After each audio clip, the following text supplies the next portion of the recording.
Rain fell like judgment in the mountains that night. Garrett Killian moved through the darkness with the practiced silence of a wolf who had survived 3 wars by never trusting peace. 52 years old, and every one of them carved into the lines around his eyes. 3 in the morning, the worst hour. The hour when the dead visited most insistently, and the mate bond he had never completed ached like a phantom limb. His alpha bloodline should have made him a pack leader, should have given him the enhanced strength and tactical instinct that defined great commanders. Instead, it had marked him for exile when that bloodline refused to manifest properly. Recessive genetics, the shame of dominant families, a wolf born to lead who could only follow. He had spent 30 years trying to prove that intelligence could compensate for failed genetics. 30 years commanding through competence when supernatural authority was denied.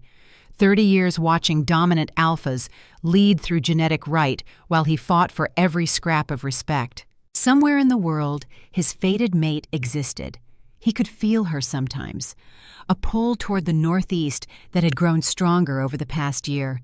The mate bond trying to manifest, trying to connect him to the wolf destiny had chosen. He had ignored it for 3 decades because commanders did not have time for supernatural destiny. Warriors did not chase feelings when battles needed fighting.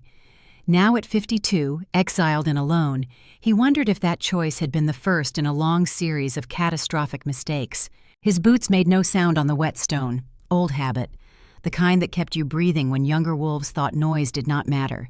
His leg ached where shrapnel had torn through muscle 18 years ago in the Battle of Red Cliff Pass. The surgeons had saved the limb, but the cold brought back memories the scars tried to forget. He welcomed the pain. It meant he was still here, still walking, still useful despite the bloodline that had failed to make him what he should have been. The perimeter of Black Ridge territory stretched 12 miles through mountain passes that had seen blood since before wolves kept written records. Garrett walked alone. 3 years of exile, and the pack had learned he preferred it that way. Some called it punishment. Others called it pride. Garrett called it practical. Alone, he could not fail anyone. Could not hear them screaming his name while enemy fire tore them apart.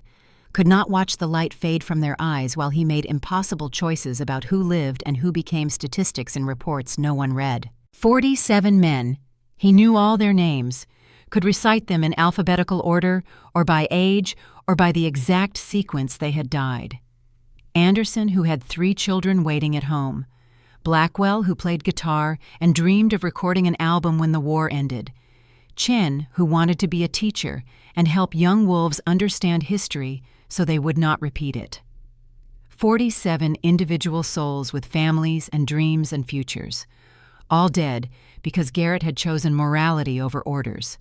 Had saved 200 civilians and lost 47 soldiers. Had proven that doing the right thing could feel exactly like catastrophic failure. Thunder cracked overhead, and his body reacted before his mind caught up. Muscle memory from the ambush 3 years ago, the sound of artillery splitting the sky. He was on the ground behind an outcropping of rock, weapon drawn, counting heartbeats until the panic subsided, and his rational brain reminded him this was weather, not warfare, just thunder, just rain, just another night in the mountains where the ghosts lived, and mate bonds ached, and alpha bloodlines failed to save anyone. The flashback came anyway because trauma did not care about logic. He was back in the valley at Fallbrook, standing in the command tent looking at intelligence reports that made his stomach turn. Orders from Colonel Marcus Voss, clear and explicit. Advance through the village of Millhaven. Engage enemy forces on the far side. Acceptable collateral damage. Civilian casualties up to 200 souls. Women. Children. Elderly farmers who had lived in that valley for generations and wanted nothing to do with the war consuming their world. Garrett had read those orders 3 times, had understood immediately what they meant. Voss wanted the village destroyed, wanted civilians dead, wanted war crimes committed and then buried under the fog of acceptable losses. The mineral deposits under Millhaven were valuable. Alliance wanted them. Civilians were obstacles. Acceptable collateral damage was bureaucratic language for massacre. Garrett had been a soldier for 28 years at that point, had followed orders that made him uncomfortable, had executed missions where civilians died as unintended consequences, had learned to live with the gray areas of warfare where moral absolutes became tactical impossibilities. But there was a difference between unintended casualties and deliberate massacre, a difference between tragedy and war crime.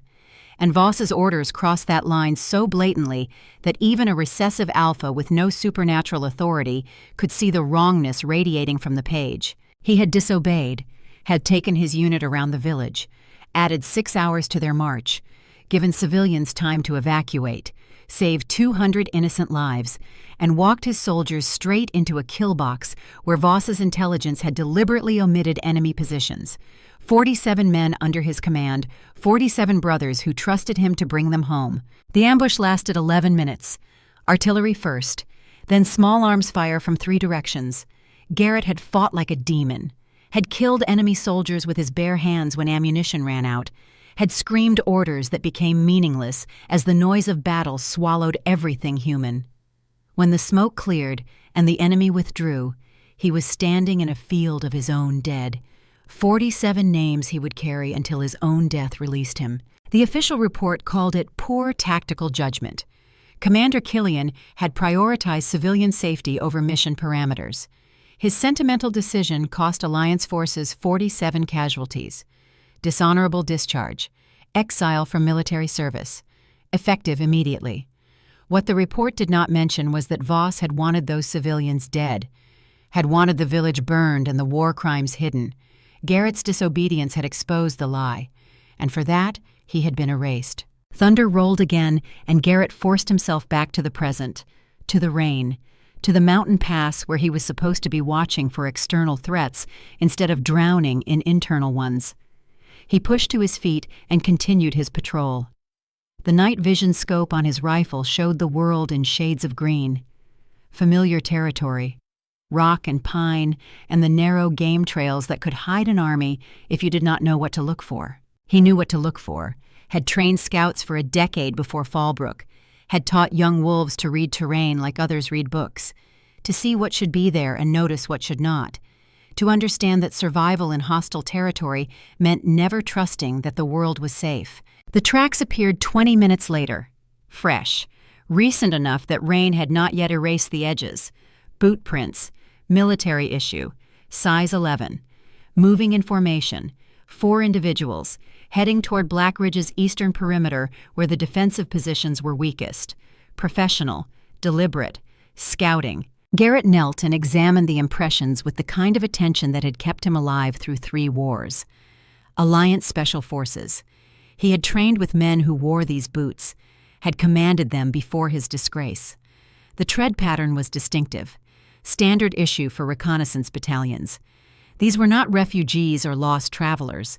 These were operators, elite soldiers, and they were mapping Black Ridge's defenses with the methodical precision of wolves who knew exactly what intelligence their commanders needed. He photographed the tracks from multiple angles, documented the pattern, measured the depth of impressions to estimate weight and equipment loads, built a tactical profile of the enemy force from footprints alone. 4 operators, lightly equipped, moving fast, operating at night to avoid detection. Standard reconnaissance doctrine. Alliance was preparing for something. The question was what? He keyed his radio. Alpha Theron's voice came through after 2 clicks, rough with sleep but instantly alert. That was what made Theron a good leader. Born with the dominant alpha bloodline that manifested properly, the enhanced senses and tactical instinct and pack awareness that let him sense pack members' emotional states from miles away. Everything Garrett had been denied by recessive genetics. But Theron had also learned through experience that supernatural authority did not make you wise, that genetics could not teach you strategy, that sometimes recessive alphas made better commanders because they compensated with intelligence what they lacked in genetic gifts. "Perimeter scout reporting," Garrett said. His voice was calm, professional. 30 years of command had taught him to separate emotion from information. "Got tracks. 4 hostiles, special forces, eastern approach, less than an hour old, Alliance Reconnaissance Battalion, professional grade." Silence on the other end. Then Theron's voice came back, weighted with the kind of exhaustion that had nothing to do with the hour. "How certain?" "Absolutely. Boot tread pattern matches Alliance supply records. These are not random scouts. This is systematic intelligence gathering. Someone is mapping our defensive grid." More silence. Garrett could almost hear Theron processing. The Alpha running probability calculations, considering implications, weighing whether this was isolated incident or precursor to something worse. "Pull back to the compound. We discussed this in the morning. I need you intact, not dead in a ravine chasing ghosts." Garrett almost smiled at that. Ghosts.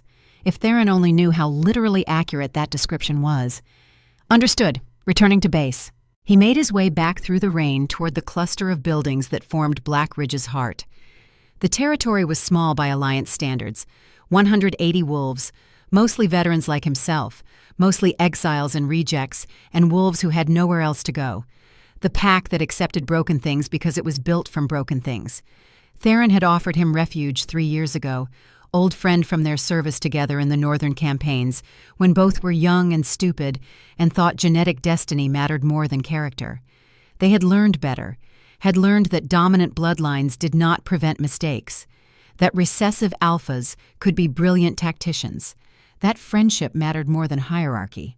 The pack house came into view as dawn began its slow gray reveal of the mountain landscape, stone and timber construction, built to withstand siege. Black Ridge territory sat at a strategic choke point between the Northern Alliance and the Southern Federation. The mountain pass controlled trade routes that moved millions in goods annually.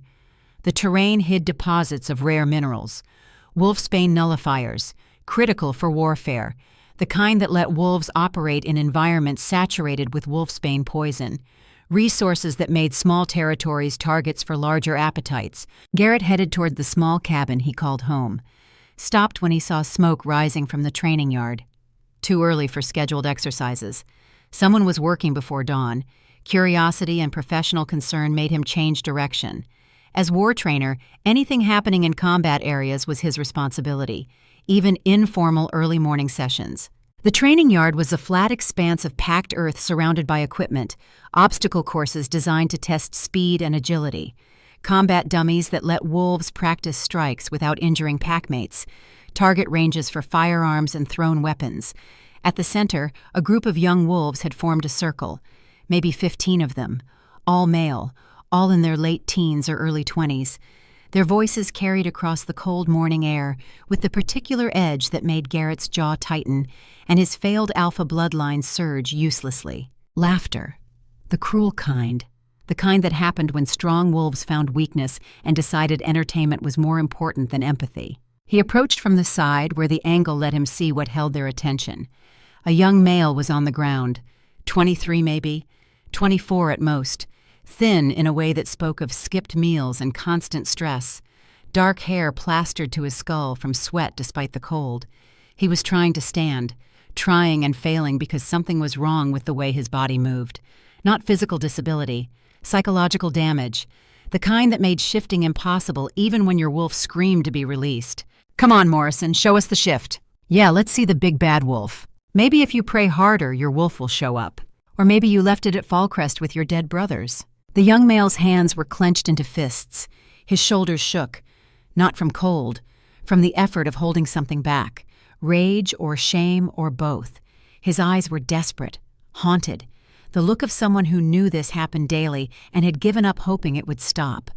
23 years old and already defeated by constant psychological warfare that wore him down one cruel comment at a time. Garrett recognized him. Cade Morrison. Transferred to Black Ridge 6 months ago on medical discharge to a quiet posting.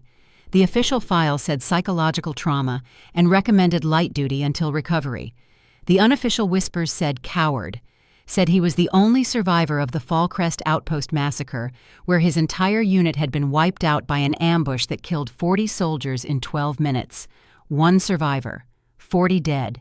Do the math and guess what the pack thought. Cade tried again, his body tensed, muscles coiling, the shift starting. Garrett could see it beginning, fur rippling just beneath the skin, bones preparing their transformation, the wolf trying desperately to manifest.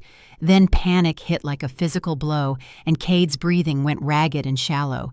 His eyes went wide with terror. The shift reversed, stopped, collapsed back.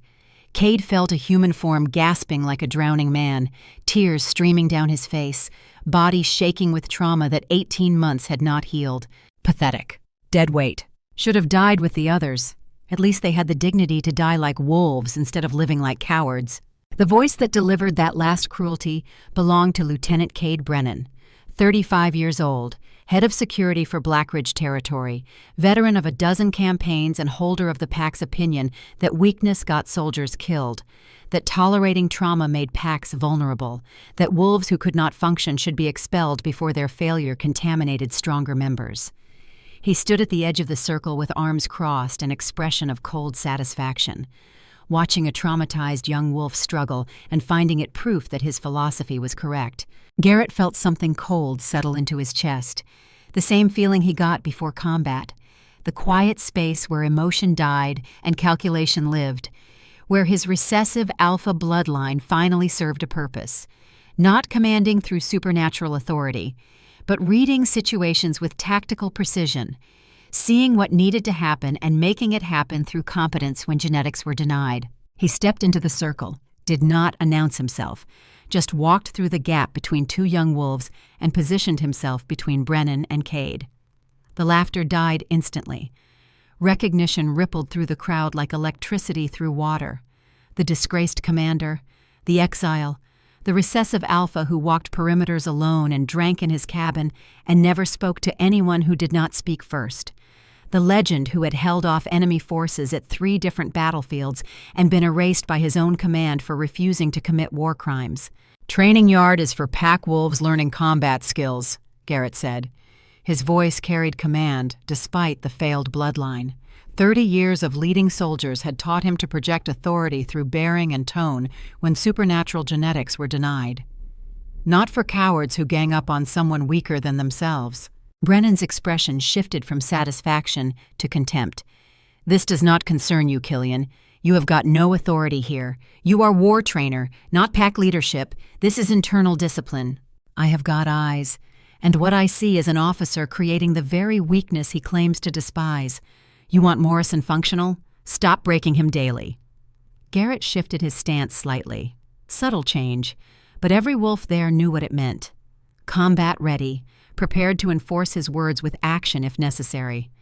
"You want to test someone, test me." The young wolves scattered, smart enough to recognize when the situation had escalated beyond entertainment, smart enough to know that Garrett Killian might be a recessive alpha with no supernatural authority, but he was also a decorated combat veteran who had killed more enemy soldiers than most of them had ever seen.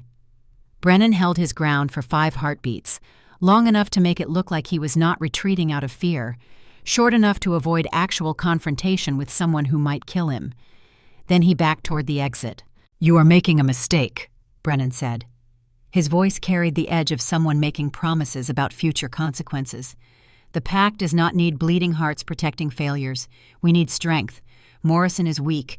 You defending him makes you weak." "I have made worse mistakes," Garrett replied, "and I am still here, still standing, still capable of making your life very difficult if you continue this campaign. Test me if you doubt it." Brennan left. The training yard emptied, just Garrett and Cade remaining. The young male was still on the ground, still shaking, staring at Garrett with an expression that mixed confusion, suspicion, and desperate hope. The same look Garrett had seen in mirrors after Fallbrook when someone showed him unexpected kindness, and he could not understand why. "Can you stand?" Garrett asked. Cade nodded, pushed himself upright with more upper body strength than Garrett expected. The young male kept his weight carefully balanced, moving like someone who had learned to compensate for invisible injuries. 23 years old and carrying trauma that made his body a minefield of triggers and panic responses.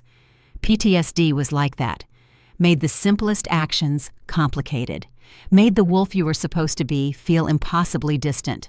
"Thank you," Cade said. His voice was rough, raw from swallowing screams. "You did not have to do that." "Yes, I did." "Why?" "Because I see 47 ghosts every night, and maybe helping you keeps them quiet. Because I know what it feels like to be the wolf everyone blames for surviving. Because standing and watching makes you part of the problem, and I am done being part of problems." The words were too raw, too honest. Garrett settled for something simpler. "Because standing and watching makes you complicit, and I have been complicit in enough failures." Cade studied him with eyes that were older than 23 had any right to be. Eyes that had seen things, had watched friends die, had survived what should have killed him and been blamed for that survival ever since. "You are Garrett Killian, the commander from Fallbrook. They say you disobeyed orders, got your men killed because you valued civilians over soldiers." They say a lot of things. Most of it is bullshit designed to make complicated situations simple enough for people who were not there to judge. Garrett gestured toward the pack house. "Come on, you look like you need coffee, and I need to report those tracks to the Alpha." They walked together through the gray dawn. Garrett kept his pace slow. Let Cade set the rhythm. The young male moved with hypervigilance that spoke to extensive combat training, scanning corners, checking sight lines, calculating fields of fire and potential threat vectors. Tactical awareness that most wolves his age had not developed, the kind of situational awareness that kept reconnaissance specialists alive in hostile territory. "Fallcrest Outpost," Garrett said. It was not a question. "You were reconnaissance?" Cade's shoulders went rigid, his breathing hitched. For a moment, Garrett thought he had triggered a full panic attack. Then Cade forced himself to breathe, to function, to push through the trauma response. "How did you know?" "The way you move, observing everything, cataloging threats, processing tactical data constantly. That is recon training, not frontline assault. You were a scout." For all the good it did. Bitterness leaked through the words like poison. "I saw the ambush coming, warned the commander 3 hours before it happened, told him I had seen enemy positions, told him we were walking into a kill box. He said my intelligence was speculative, told me to stop being paranoid and follow orders." Cade's hands clenched into fists. 40 men. I watched them die because someone decided my paranoia was not worth investigating. Garrett stopped walking, turned to face Cade fully, put a hand on the young wolf's shoulder with the kind of contact that said, "Listen to this. Really listen. Their deaths are not your fault. You did your job. You reported the threat. You provided intelligence. Command chose to ignore it. That failure belongs to leadership, not to you. I survived when they did not. That is called luck.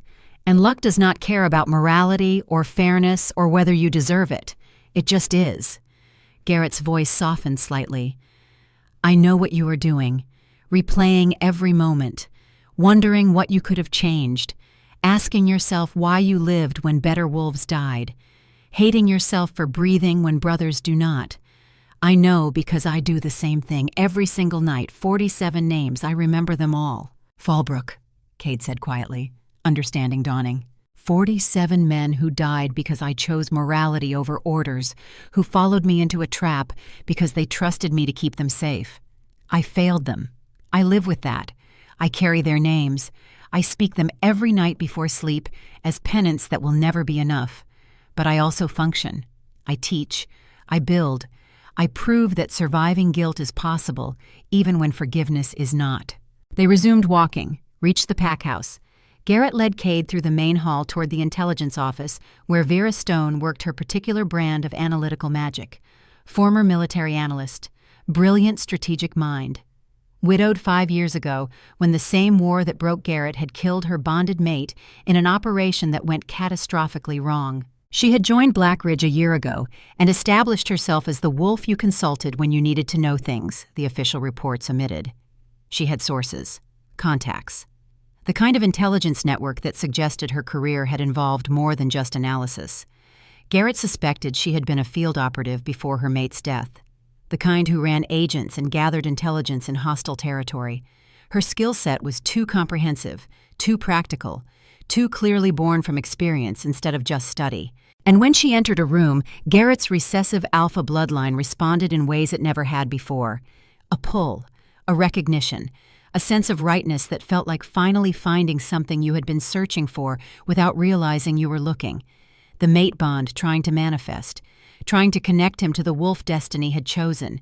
He had been fighting it for a year, fighting the pull, fighting the certainty, fighting destiny because he was 52 and she was 45, and they were both too broken for supernatural romance. But the bond did not care about logic, did not care about damage, just insisted with increasing intensity that Vera Stone was his mate, was meant for him, was the wolf his soul had been searching for since the bond first tried to manifest 3 decades ago. Vera looked up when they entered, 45 years old with silver streaks in dark hair and a scar across her jaw from close combat.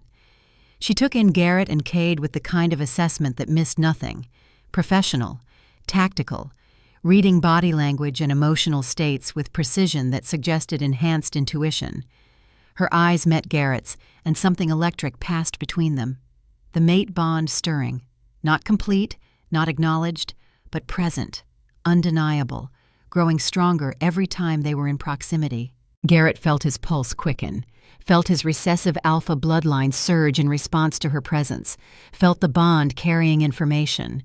Emotional states, tactical assessment, the beginning of the supernatural connection that bonded mates could develop, where thoughts flowed faster than words, where coordination happened through shared consciousness instead of verbal communication.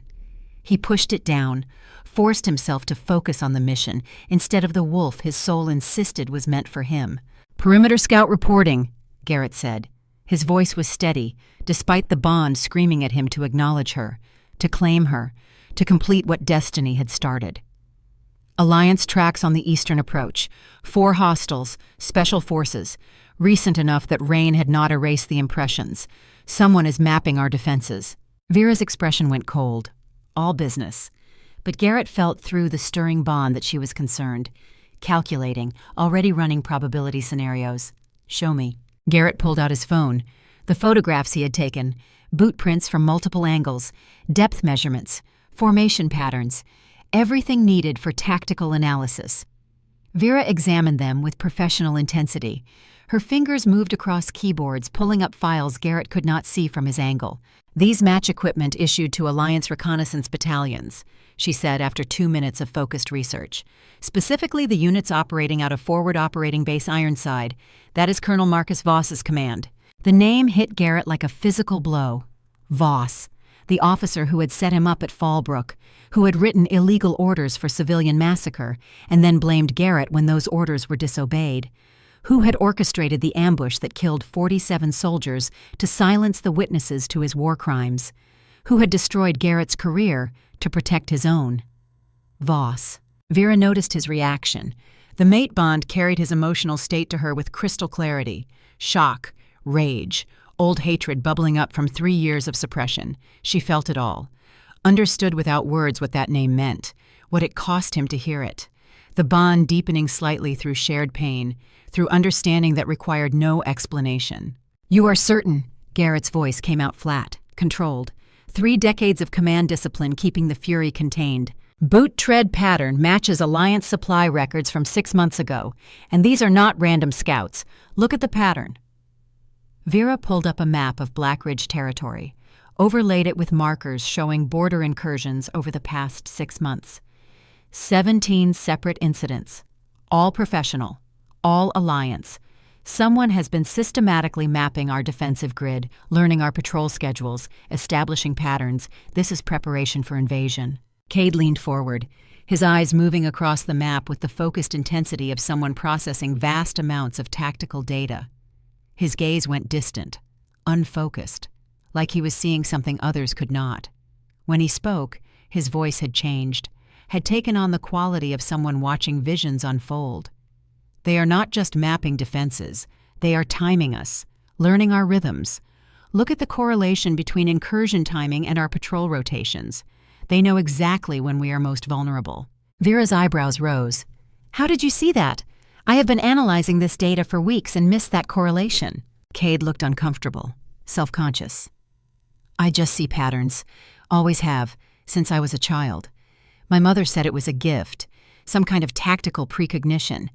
I thought she was making excuses for a weird kid who saw things that were not there, until Fallcrest, until I saw the ambush coming 3 hours before it happened, saw it in a vision, saw exactly where enemy forces were positioned, saw the whole thing play out and no one believed me." Silence filled the room. Tactical precognition was rare, extraordinarily rare, the kind of supernatural gift that appeared maybe once per generation if a bloodline was lucky. It was different from alpha authority or enhanced strength. It was the ability to see probability cascades, to perceive futures before they manifested, to navigate through time in ways that normal wolves could not. And Fallcrest Outpost Command had ignored it, had let 40 soldiers die because they did not believe a 23-year-old with visions. Garrett felt fury building. Not at Cade. At the commanders who had wasted this gift, who had let tactical precognition go unused while soldiers died in an ambush that could have been avoided, who had valued hierarchy over capability, who had destroyed a brilliant young wolf's confidence because they were too arrogant to listen. "Work with me," Garrett said. It was not a request. It was a decision made on instinct and tactical necessity. Intelligence analysis, your precognition, my experience, Vera's strategic intuition. We figure out what Voss is planning and we stop it. Before Cade could respond, the door opened. Alpha Theron Blackridge entered. 52 years old, same age as Garrett, born with the dominant alpha bloodline that manifested properly, the kind that let him sense every pack member's emotional state from miles away, that gave him enhanced strength and coordination, that marked him as natural leader through genetics instead of achievement. But Theron had also learned through hard experience that genetics alone did not make you a good alpha. That supernatural authority could not teach you wisdom. That character mattered more than bloodline. He looked exhausted, the kind of exhaustion that came from carrying leadership weight for 15 years, from making impossible decisions, from watching wolves die and knowing you chose their positions, from being challenged constantly by younger dominants who thought genetics plus age advantage equaled automatic right to lead. His mate had died 5 years ago, killed in an alliance operation that went wrong. He had been leading Blackridge alone ever since, no partner, no support. Just the brutal weight of alpha responsibility crushing him incrementally. Theron took in the scene with his alpha senses, felt Garrett's tension through supernatural pack awareness, felt Vera's concern, felt Cade's barely suppressed trauma, read the room with gifts that Garrett's recessive bloodline had denied him. "How bad?" Theron asked. Garrett laid it out. The tracks, the pattern analysis, Voss's name, the systematic intelligence gathering over 6 months, the likelihood that Alliance was preparing for invasion, Cade's precognition showing futures where this escalated quickly, the tactical situation that said Blackridge was being set up for something catastrophic. Theron absorbed it all, processing through the lens of alpha responsibility, calculating what it meant for his pack, for 180 wolves who trusted him to keep them safe, for the territory that was all they had. "Voss," he said quietly when Garrett finished. "I know about Fallbrook, know what really happened, that he set you up, that those orders were illegal, that you saved 200 civilians and were punished for it." Garrett felt something crack in his chest. 3 years of exile and Theron had never mentioned this, had never said he knew the truth, had never acknowledged that Garrett's disgrace was manufactured. "You never said." "You never asked, and I figured you needed space to carry it however you could." Theron's voice was gentle, understanding. "I also know your recessive alpha bloodline still bothers you, still makes you think you are not enough. But Garrett, you have led soldiers to victory in situations where dominant alphas failed. Your genetics do not define your capability." "My genetics define what I cannot do," Garrett said. "Cannot sense pack emotional states, cannot command through supernatural authority, cannot lead the way you lead. No, you lead better. Because you earned every scrap of respect instead of having it granted by genetics, because you think tactically instead of relying on instinct, because you understand that leadership is service, not genetic right." Theron looked at Cade. "Morrison, your tactical assessment of this situation based on your precognition gift?" Cade straightened, the gift activating fully. His eyes went distant and unfocused, seeing futures that had not happened yet. Watching probability cascades unfold. When he spoke, his voice carried the absolute certainty of someone reporting observed fact instead of speculation. Alliance is preparing for a 3-phase operation. Phase 1 is what we are seeing now. Systematic intelligence gathering, mapping defenses, learning vulnerabilities. Phase 2 will be internal destabilization. They will create chaos, manufacture incidents, make Black Ridge look weak or dangerous or both, provide justification for intervention. Phase 3 is overwhelming force. They invade with manufactured cause, annex the territory, seize the Wolfsbane nullifier deposits. Based on the pattern acceleration over the past month, I estimate they move to Phase 3 in approximately 2 weeks. 14 days, 2 weeks to prepare for an invasion by Alliance forces that could field thousands of soldiers against Black Ridge's 180. 2 weeks to design defenses that could survive overwhelming numbers. 2 weeks to figure out how to turn impossible mathematics into survivable combat. Theron's face aged visibly. We have 180 wolves. Alliance can field 500 or more. Even with perfect tactics, we lose that fight. Not if we are smart, Garrett said. Not if we use terrain. This territory is defensible with the right preparation. Guerrilla warfare. Make them bleed for every meter. Turn their numbers into a liability instead of an advantage. That requires you taking command of defensive preparations.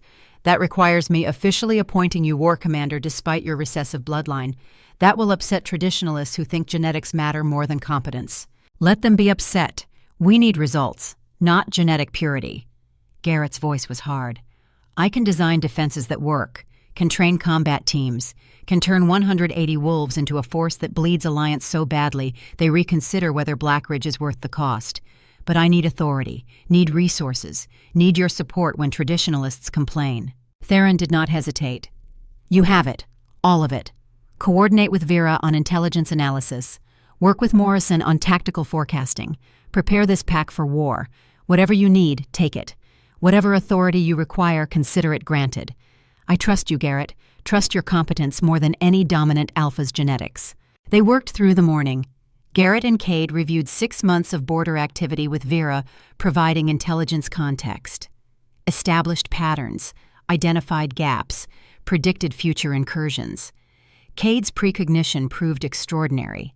He could look at terrain maps and see not just geography, but probability, future battles overlaid on present landscape, where enemies would concentrate forces, which approaches would see heaviest combat, where defenses would hold, and where they would collapse under pressure. Here, Cade said, pointing to the eastern ridge, this is where they break through in 70% of futures I see. Heavy assault, artillery support, overwhelming force concentrated on this single point. If we do not reinforce here, they shatter our defensive line in the first hour. Then we make that position impenetrable, Garrett said. Triple-layer defenses, fallback positions. Make them pay so heavily for that breakthrough that even success costs more than they are willing to spend. They designed defensive grids, established kill zones, planned retreat routes, built tactical responses for every scenario Cade's precognition identified. And through it all, Garrett felt the mate bond with Vera growing stronger, felt her strategic intuition complementing his tactical experience, felt their minds working in synchronization that was becoming supernatural.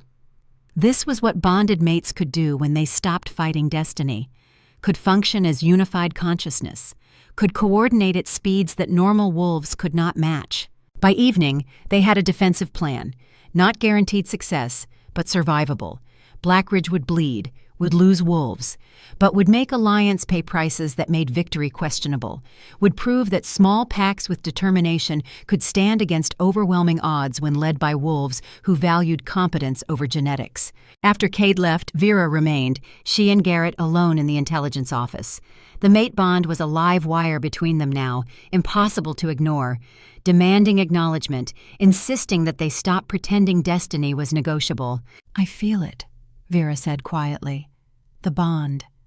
Felt it the day I arrived. Tried to ignore it. Thought my mate died 5 years ago. Thought I was done with destiny and supernatural romance and all of it. But the bond does not lie, does not fade, just grows stronger every time we are together. I am 52, recessive alpha, exiled, broken in ways that do not heal. Garrett's voice was rough. I am not what you deserve. I am 45, widowed, cynical. I have seen too much war to believe in fairy tales or happy endings or mates who complete each other. Vera moved closer, the bond flaring hot between them. But I believe in this, in what I feel when you are near. in the way our minds synchronize when we work together, in the certainty that you are mine and I am yours. That is not fairy tale, that is truth. Their eyes met. The mate bond surged, carrying information faster than speech, tactical compatibility, emotional resonance, the recognition that finding each other after 50 years of searching was not accident, was destiny. Was the universe correcting a mistake made 3 decades ago when Garrett had been too focused on war to notice his mate was out there waiting? After this, Garrett said, after we survive what is coming, we acknowledge the bond, we explore what it means, we stop fighting destiny. If we survive. When we survive, because I refuse to die before finding out what we could be. Vera smiled, real, hopeful. Then we better make sure Voss does not kill us. The next 10 days were preparation. Intense, exhausting, transformative. Garrett trained combat teams with brutal efficiency. Cade refined tactical positions using precognition to identify every vulnerability. Vera maintained intelligence networks and diplomatic channels. They worked 18-hour days, functioned on 4 hours of sleep, turned 180 wolves from civilians into soldiers because the alternative was extinction. And through it all, the mate bond between Garrett and Vera deepened. They completed it on the 7th night, formal recognition ceremony. Just the two of them, acknowledging what destiny had decreed, accepting that after 50 years of searching, they had found each other. The bond snapped into place with finality that took Garrett's breath away. Complete, permanent, unbreakable. Carrying everything. Thoughts, emotions, tactical awareness. They were bonded mates now, unified consciousness in 2 bodies. On the 10th day, Lieutenant Brennan disappeared. Quarters empty, personal effects removed, no explanation, no note, just absence where a traitor had stood. Garrett had been watching him, had documented suspicious contacts, had suspected Brennan was feeding intelligence to Alliance. Now the confirmation was undeniable. Everything they had planned, Brennan knew, which meant Voss knew, which meant their defensive grid was compromised before the first shot was fired. "We rebuild," Garrett said when they discovered the desertion. "We have 4 days. We redesign everything. Use the positions Brennan knows as bait. Set traps. Let them attack where we seem vulnerable and hit them from directions they do not expect." They rebuilt.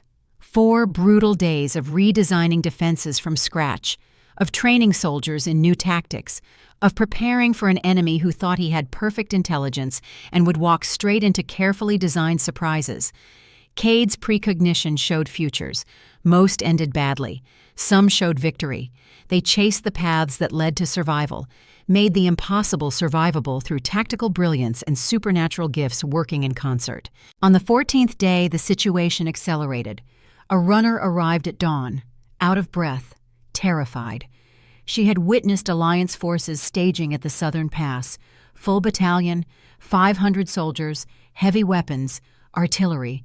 This was not Phase 3 in 2 weeks. This was Phase 3 right now. Voss had accelerated, had moved faster than Cade's precognition predicted, and Blackridge had hours instead of days to finalize preparations.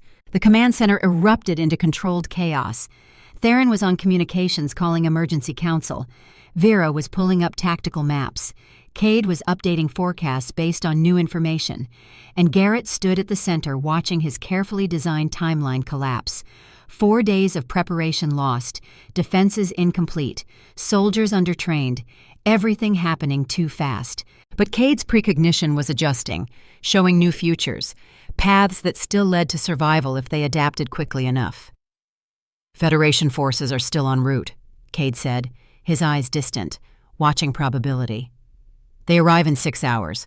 We hold that long, we get reinforcements, 200 soldiers. That changes the mathematics from impossible to survivable." "Can we hold 6 hours against 500? Theron asked. Garrett and Vera exchanged glances, the mate bond carrying tactical assessment faster than speech, running probability, calculating casualties. "Yes," they said in unison, "but the cost will be high." The final preparations happened in frantic silence, 180 wolves moving to defensive positions, checking weapons, making peace with mortality, understanding that survival was not guaranteed, that some of them would not see tomorrow. that dying well was the best they could hope for when mathematics said living was unlikely. Garrett gathered them one final time before Alliance arrived. 180 wolves, young and old, strong and weak, all terrified, all willing. He stood before them and felt his recessive alpha bloodline surge with purpose it had never had, not commanding through supernatural authority, but connecting through shared understanding, through recognition that everyone here was fighting for something that mattered more than genetics. "Tomorrow, Alliance invades," Garrett said. 500 soldiers led by Colonel Marcus Voss, the man who massacred civilians at Fallbrook, who killed my 47 soldiers to cover war crimes, who thinks recessive alphas and small packs and broken wolves are not worth his consideration. Tomorrow, we prove him wrong. We prove that competence beats genetics, that determination beats numbers, that wolves who fight for something real are stronger than soldiers who fight because they were ordered. Tomorrow, we show them that Black Ridge does not kneel. They howled, 180 voices rising into the mountain night, defiant, terrified, ready. And in that moment, Garrett's recessive alpha bloodline connected to them in ways that supernatural authority never could. Through shared purpose, through mutual respect, through the understanding that they followed him not because genetics demanded it, but because he had earned their trust through character and competence. After the gathering dispersed, Cade approached, 23 years old and carrying more weight than soldiers twice his age should bear. "I am scared," he admitted. "Not of dying, of my visions failing, of seeing wrong futures, of watching wolves die because I could not see clearly enough." "Your gift kept us alive through preparation," Garrett said. "Showed us where to position defenses, where Alliance would attack, how to survive impossible odds. That is enough, more than enough." "What if it is not? What if tomorrow I freeze? What if PTSD makes me useless when it matters most?"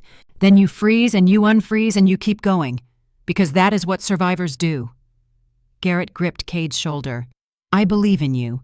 Believe you will be exactly what we need when we need it.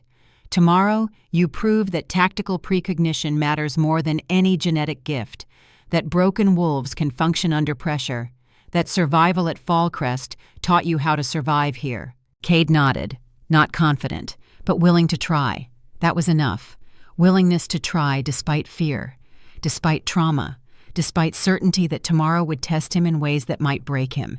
He would rise to the moment or he would not. Fear did not determine outcomes. Action did. The last hours before dawn were quiet. Garrett stood on the wall with Vera. The mate bond pulsed steady between them. Complete now. Permanent. Carrying strength and love and the certainty that they would face tomorrow together. Two broken wolves bonded together, stronger than either could be alone. "Do you regret it?" Vera asked. "Acknowledging the bond now, right before battle. If one of us dies tomorrow, the other carries that loss forever." "I regret waiting 30 years, Garrett said. "Regret fighting destiny because I thought I did not have time for mates. Regret every day we could have been together and were not. Tomorrow might kill us, but at least we will die knowing we found each other. That is more than many wolves get." "Together," Vera said.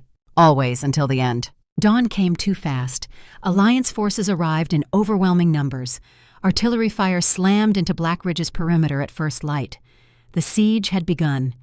And Garrett Killian, recessive alpha with failed genetics and completed mate bond and tactical brilliance that genetics could never grant, prepared to prove that broken wolves could stand against impossible odds when given purpose and partnership and wolves worth fighting for. The battle was coming. The cost was coming. The futures Cade's precognition had shown were manifesting. 180 wolves against 500. Mathematics that said they should die. Tactics that said they might survive. And in the command center, 4 wolves with complementary supernatural gifts prepared to navigate probability toward the least catastrophic outcomes. Together, bonded, ready, proving that sometimes the universe denied you genetics because it was saving you for something better. For mates who completed you. For students who needed mentoring. For packs who valued character over bloodlines. For futures where recessive alphas could lead better than dominance when competence replaced genetic authority. The invasion had begun, and Blackridge would show Alliance what broken wolves could do when they stopped apologizing for surviving and started fighting for wolves who mattered. The extraction team moved through darkness like ghosts hunting prey. 10 wolves, Garrett and Vera leading. The mate bond between them was only 6 days old, newly completed in a private ceremony that had changed everything. They could communicate now without words, could share tactical awareness faster than radio communication, could feel each other's positions without looking, see through each other's eyes when focus aligned perfectly. This was what bonded pairs were meant to be in combat, not romantic partners playing at war, unified consciousness in 2 bodies, supernatural advantage that turned impossible odds survivable. The bond completion ceremony had happened on the 7th night of preparation, just the 2 of them in the old shrine at Blackridge's northern boundary. No witnesses, no pack celebration. Just 2 wolves acknowledging what destiny had decreed 30 years ago, and they had finally stopped fighting. Vera had brought wildflowers from the mountain meadow. Garrett had brought nothing but honesty and the certainty that finding her after 50 years of searching was worth every mistake that led him here. "I, Garrett Killian, accept this bond," he had said. The ancient words that made supernatural connection permanent. "Accept you as mate, as partner, as the wolf my soul has searched for. I bind myself to you, in this life and whatever comes after, until death releases us or the universe ends, whichever comes first." Vera's response had been equally simple, equally binding. "I, Vera Stone, accept this bond, accept you as mate, as partner, as the wolf I thought I had lost forever when my first mate died. I bind myself to you, in this life and all that follow, until nothing remains but memory, and even memory fades to dust." The bond had snapped into place with finality that took Garrett's breath away. Complete, permanent, carrying everything: thoughts, emotions, tactical awareness, physical sensations. They were 2 wolves, but 1 consciousness now, could coordinate at speeds that normal wolves could not match, could share the burden of command in ways that made impossible weights bearable through division. And now, 6 days later, they were putting that bond to the test, moving through hostile territory toward 12 hostages, toward Theron's 16-year-old daughter who was hours from execution, toward the impossible mission that would prove bonded mates were force multipliers in ways Alliance had not anticipated. They had studied Alliance positions for 6 hours before moving. Cade's precognition had shown them futures, hundreds of them, paths that led to success and paths that ended in massacre. The young wolf's gift had evolved over the past 14 days of preparation. He could see not just battles, but probability cascades, decision trees, where one choice branched into infinite consequences, and what he had seen about this rescue attempt was brutal. Most futures ended with dead hostages, failed rescue, Garrett and Vera killed trying to save wolves already lost. But Cade had found one path, narrow, unlikely, requiring perfect execution and considerable luck.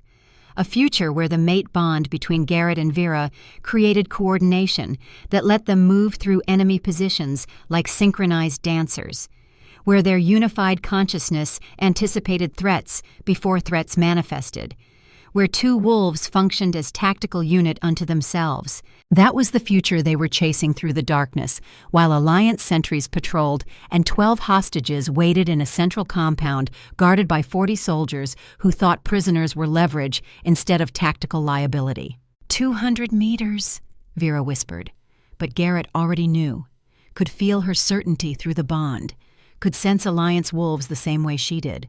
Her enhanced intuition reading the battlefield was his enhanced intuition now. Her gifts, his gifts through the mate bond that made them one. 3 sentries, eastern approach, rotating pattern every 6 minutes, shift change in 3 minutes 14 seconds. Garrett checked his watch, synchronized perfectly with Cade's precognition timeline. They had calculated this down to the heartbeat, had war-gamed every variable, had practiced mate bond coordination until moving together felt more natural than moving apart. 4 minutes to cover 200 meters and breach the perimeter without alerting 40 guards. Mathematics said impossible. The mate bond said otherwise. They moved. The other 8 wolves followed in formation that Garrett and Vera led through shared consciousness, every step coordinated, every pause synchronized, moving like a single organism with 10 bodies instead of 10 individuals trying to coordinate. The mate bond was carrying command faster than speech. Vera sensed threats, and Garrett adjusted tactics before she finished identifying danger. He calculated approaches, and she was already moving to optimal positions before he vocalized plans. The breach happened in 17 seconds. Sentries eliminated with surgical precision. Perimeter compromised. Team inside Alliance territory. Garrett felt Vera's satisfaction through the bond, felt her fear underneath, felt everything she experienced because bonded mates shared joy and terror and the burden of choosing who lived when not everyone could be saved. "Compound ahead," Vera said. Her enhanced intuition was mapping the interior, seeing through walls, reading heat signatures and movement patterns with supernatural precision that the mate bond shared with Garrett. 12 hostages, central room, second floor, 40 guards distributed, 20 immediate vicinity, 20 on rotating patrol, guard shift in 2 minutes 40 seconds. Garrett cross-referenced with Cade's precognition timeline. Perfect match. The young wolf's visions had been accurate down to the second, had shown them exactly when guards would be most distracted, when coordination would break down, when 3 minutes of chaos would open and let them strike before Alliance could respond coherently. They waited, crouched in shadows. The mate bond pulsed steady between them. Warm, right, inevitable. 6 days bonded, and already Garrett could not imagine existence without this connection. Could not imagine carrying command weight alone when sharing with Vera made every burden lighter. 2 wolves dividing 134 ghosts, making mathematics that crushed individuals bearable through partnership. The 3-minute window opened. Guard change happened exactly as Cade foresaw. Coordination broke. Alliance soldiers focused on shift transition instead of security. Discipline lapses that lasted 180 seconds. Garrett and Vera moved simultaneously. The team flowed behind them like water finding paths of least resistance. Breaching, clearing, eliminating threats, operating with precision born from mate bond coordination that let them function faster than normal communication allowed. They found hostages in the central room, 12 wolves, bound, terrified. Theron's daughter Kira among them, 16 years old, trying desperately to be brave, failing because courage had limits, and watching guards discuss execution methods had exceeded those limits hours ago. Her eyes were red from crying, her wrists raw from struggling against restraints, her mind probably broken in ways that would take years to heal. But she was alive. That was what mattered. Alive meant savable. Dead meant ghost. Garrett had enough ghosts. "Go!" Garrett ordered the extraction team. "Get them to the tunnel. Vera and I cover your withdrawal." "Sir, you cannot hold this position against 40 guards with just 2 wolves. We are not just 2 wolves, we are bonded mates." Garrett's voice was hard, final. "The mate bond makes us force multiplier. We hold, you extract, move." The extraction team moved, grabbed hostages, started toward the drainage tunnel Cade's precognition had identified as escape route. Garrett and Vera positioned themselves at the choke point. 2 wolves against 40. Mathematics said they died here. The mate bond said otherwise. The Alliance guards realized the breach 30 seconds into extraction. Alarm sirens wailed. Soldiers poured into corridors. 40 wolves converging on 2 defenders who should have been overwhelmed instantly, should have been killed in seconds, should have proven that numbers always won when mathematics was this lopsided. But the mate bond was not subject to mathematics. Garrett and Vera stood back to back. The bond was a live wire between them, carrying tactical awareness that created 360-degree defensive position from 2 individual fields of vision. Garrett could see through Vera's eyes. She could see through his. Together they had complete battlefield awareness. No blind spots, no gaps, just unified consciousness that made them functionally impossible to surprise. They fought, not as individuals, as bonded unit. Garrett would strike left and Vera would cover right before he finished the motion because she knew his intention through the bond before he executed it. She would drop to engage low targets, and he would rise to handle high threats in perfect synchronization because their thoughts moved faster than their bodies. The bond carried not just awareness, but prediction. let them react to each other's plans instead of actions, made them faster, deadlier, more effective than two separate wolves could ever be. 20 guards went down in the first 90 seconds. The mathematics were working, but mathematics also said they could not maintain this pace, could not hold against superior numbers indefinitely. Eventually fatigue would break synchronization. Eventually mistakes would compound. Eventually the tide would turn and they would fall. Vera was hit, grazing shot to the shoulder. Pain lanced through Garrett like he had been shot himself. The mate bond carried physical sensation, shared everything. He felt her injury as keenly as if the bullet had struck his own flesh, felt her determination to keep fighting despite the wound, felt her absolute certainty that they would survive together or die together but never apart. "Still standing," Vera said through gritted teeth, blood staining her shirt, face pale but determined. "Still fighting." "Always," Garrett replied. The bond flared hot between them, carrying strength, carrying love, carrying the refusal to let her fall while he still breathed. They held for 3 minutes, 3 brutal minutes against impossible odds, while the extraction team moved hostages toward safety, bought them time measured in heartbeats and bullets, and the steady rhythm of the mate bond that kept them synchronized even as exhaustion tried to break their coordination. And when Alliance reinforcements arrived and the position became truly untenable, they ran. Not retreat, tactical withdrawal, covering each other through the mate bond that let them move in perfect sync even while firing at pursuers, using bond awareness to navigate hostile territory where one wrong turn meant death. They made it to the tunnel entrance. Vera went first.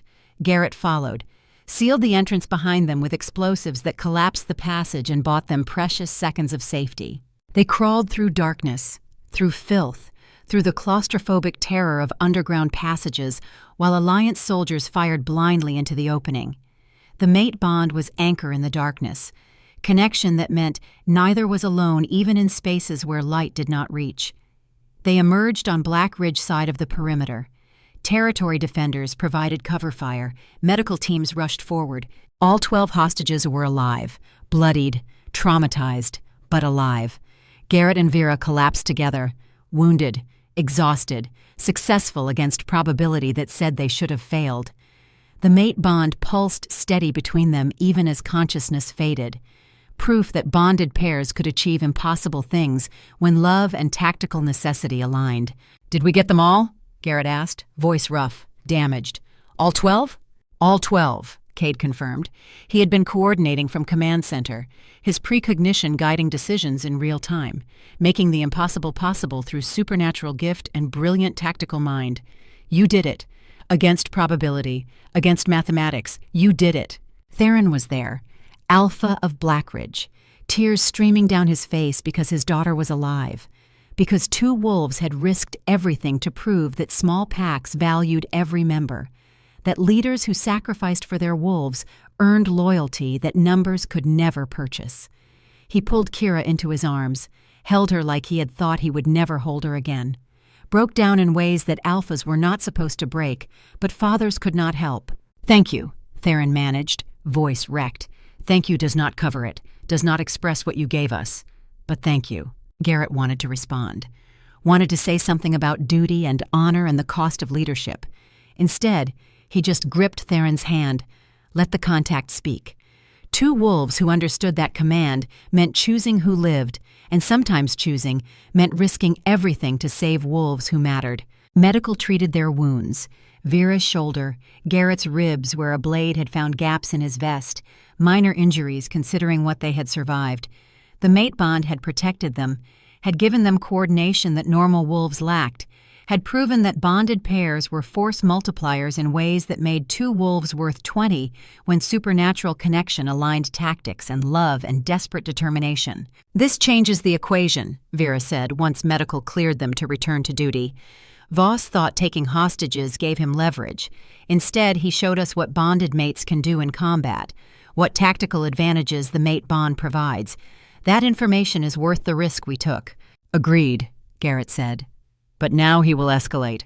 Will come at us with everything. No more games, no more psychological warfare, just overwhelming force applied with absolute prejudice." They were right. Voss's response arrived 6 hours later. Not subtle, not calculated, just fury. Full assault on 3 fronts. 500 soldiers committed with absolute violence, no tactics, no finesse. Pure, overwhelming force intended to break Blackridge through sheer numbers and vindictive rage. The defense was coordinated from Command Center, where 4 wolves with complementary supernatural gifts worked in perfect synchronization. Garrett commanded overall strategy with 30 years of combat experience. Cade's precognition showed him battles before they developed. Vera's intuition read enemy intentions through patterns that normal analysis missed. Theron's alpha awareness monitored every pack member's emotional and physical status. They had become tactical unit unto themselves. 4 wolves functioning as unified command structure that responded faster than normal coordination allowed. "Western Front collapsing," Cade reported, his precognition showing futures, bad ones, watching defensive positions fail in visions that played out 7 minutes before reality matched prophecy. Alliance breakthrough in 6 minutes unless we reinforce. They are concentrating armor there, heavy weapons, artillery support. Our current positions cannot hold. Pull reserves from southern sector, Garrett ordered. Redirect to western positions. Triple the defensive depth. Make them pay for every meter. That leaves southern exposed, Vera warned, her intuition screaming that they were creating vulnerability. If they adapt and hit southern while reserves are committed west, we collapse there instead. Cade's vision shows southern holds for the next hour. Western collapses in 6 minutes. We reinforce where failure is imminent. Trust the precognition. They reinforced.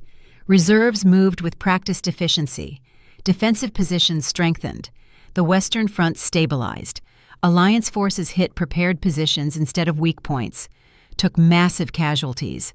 Retreated under fire that turned assault into massacre. Southern positions held exactly as Cade foresaw. The mathematics were working, but the cost was accumulating. 15 Blackridge dead, 25 wounded. They could not sustain this attrition rate against enemy who could absorb losses that would break smaller forces. Then the situation deteriorated catastrophically. Federation forces arrived. 200 soldiers. The promised reinforcements that had given Blackridge hope that they could survive this siege. The allies who had sworn to defend Blackridge against Alliance aggression. They appeared at the southern border in formation that should have been relief, but felt wrong. Felt like something other than rescue. Vera confronted the Federation commander. Her enhanced intuition was screaming warnings, reading body language and micro-expressions that said this wolf was not here to help, was here for something else, something that made her stomach turn. "You are not positioning to reinforce our defensive grid. You are establishing retreat corridors." The Federation commander did not deny it, just looked tired, resigned, like someone who had made peace with ugly necessities. "There is a deal. We let Alliance take Blackridge. In exchange, Alliance agrees to demilitarize zones along our southern border. 500 miles of peaceful territory. No military buildups, no aggressive posturing, just peace purchased with your territory." The words hit like physical blows. Betrayal, political calculation, the eternal truth that small packs were expendable when larger interests demanded sacrifice. Vera wanted to rage, wanted to tear the commander apart for his pragmatic cruelty, wanted to scream that 180 wolves were not acceptable losses for 500 miles of peaceful border. But rage would not change mathematics, would not alter political realities, would not save wolves who were dying while allies watched and calculated profit margins. "So you are here to witness," Vera said, voice cold, dead. "To watch us die, to claim you tried to help while actually facilitating our destruction, to collect political credit for attempting rescue while ensuring we get none of the actual support promised. We are here to extract our forces when you collapse," the commander corrected.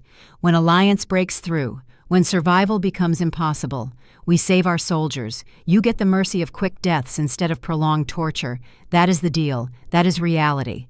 I am sorry, but 200 wolves are not worth war with Alliance." Vera turned and walked away, returned to Command Center where Garrett and Theron and Cade waited, delivered the news that shattered what little hope remained. No reinforcements, no allies, no last-minute salvation. Just Blackridge alone against 500 Alliance soldiers with no support coming. 180 wolves versus overwhelming force, with Federation watching from safe distance and calculating how to spin the massacre for political advantage. "Then we fight alone," Theron said, his alpha voice carrying certainty that would not bend. "We make Alliance pay for every meter. We prove that small packs die hard, that wolves who value honor over expedience cannot be broken by numbers alone." The battle continued through the day and into the second night. 26 hours of constant combat that ground down defenders through relentless pressure. Blackridge lost wolves in increments, 2 here, 3 there, 5 in a devastating artillery strike that collapsed the western tower. The mathematics were brutal. 180 became 150. Then 130, then 120 as exhaustion and ammunition shortages and the sheer weight of overwhelming numbers took their toll. Garrett watched it happen from the command center. Watched tactical displays show friendly markers winking out as wolves died defending positions he had assigned them. Each death was a name. Each name was a ghost he would carry. Anderson had 3 children. Blackwell played guitar. Chen wanted to be a teacher. The litany was building, growing, accumulating weight that would crush him if the mate bond with Vera was not dividing the burden. Cade's precognition was fracturing. The young wolf had been using his gift for 26 hours straight, watching futures, guiding decisions, navigating probability toward least catastrophic outcomes. But the human mind was not designed for constant precognition, was not built to watch hundreds of timelines simultaneously while reality ground forward in its chosen path. Cade was bleeding from his nose. His eyes were bloodshot. His hands shook with exhaustion that went beyond physical into something neurological. "I am losing it," Cade admitted during a brief lull in combat. "The visions are fragmenting. I see too many futures. Cannot distinguish probable from possible anymore. My gift is failing." "Then rest," Garrett ordered. 10 minutes. Close your eyes. Let the precognition reset." "We do not have 10 minutes. Alliance is regrouping for another push." "We have exactly 10 minutes according to your last reliable vision. Use them. A broken gift is worse than no gift. Rest now while you can." Cade rested, collapsed into a chair and was unconscious in seconds, the kind of sleep that came from pushing supernatural abilities past safe limits. Theron watched over him with alpha senses monitoring the young wolf's vital signs, making sure exhaustion was just exhaustion and not something worse, something permanent. The perimeter contracted, tightened, became a circle of exhausted defenders fighting because surrender meant execution. Voss had made that clear in broadcasts throughout the siege. "No prisoners, no mercy.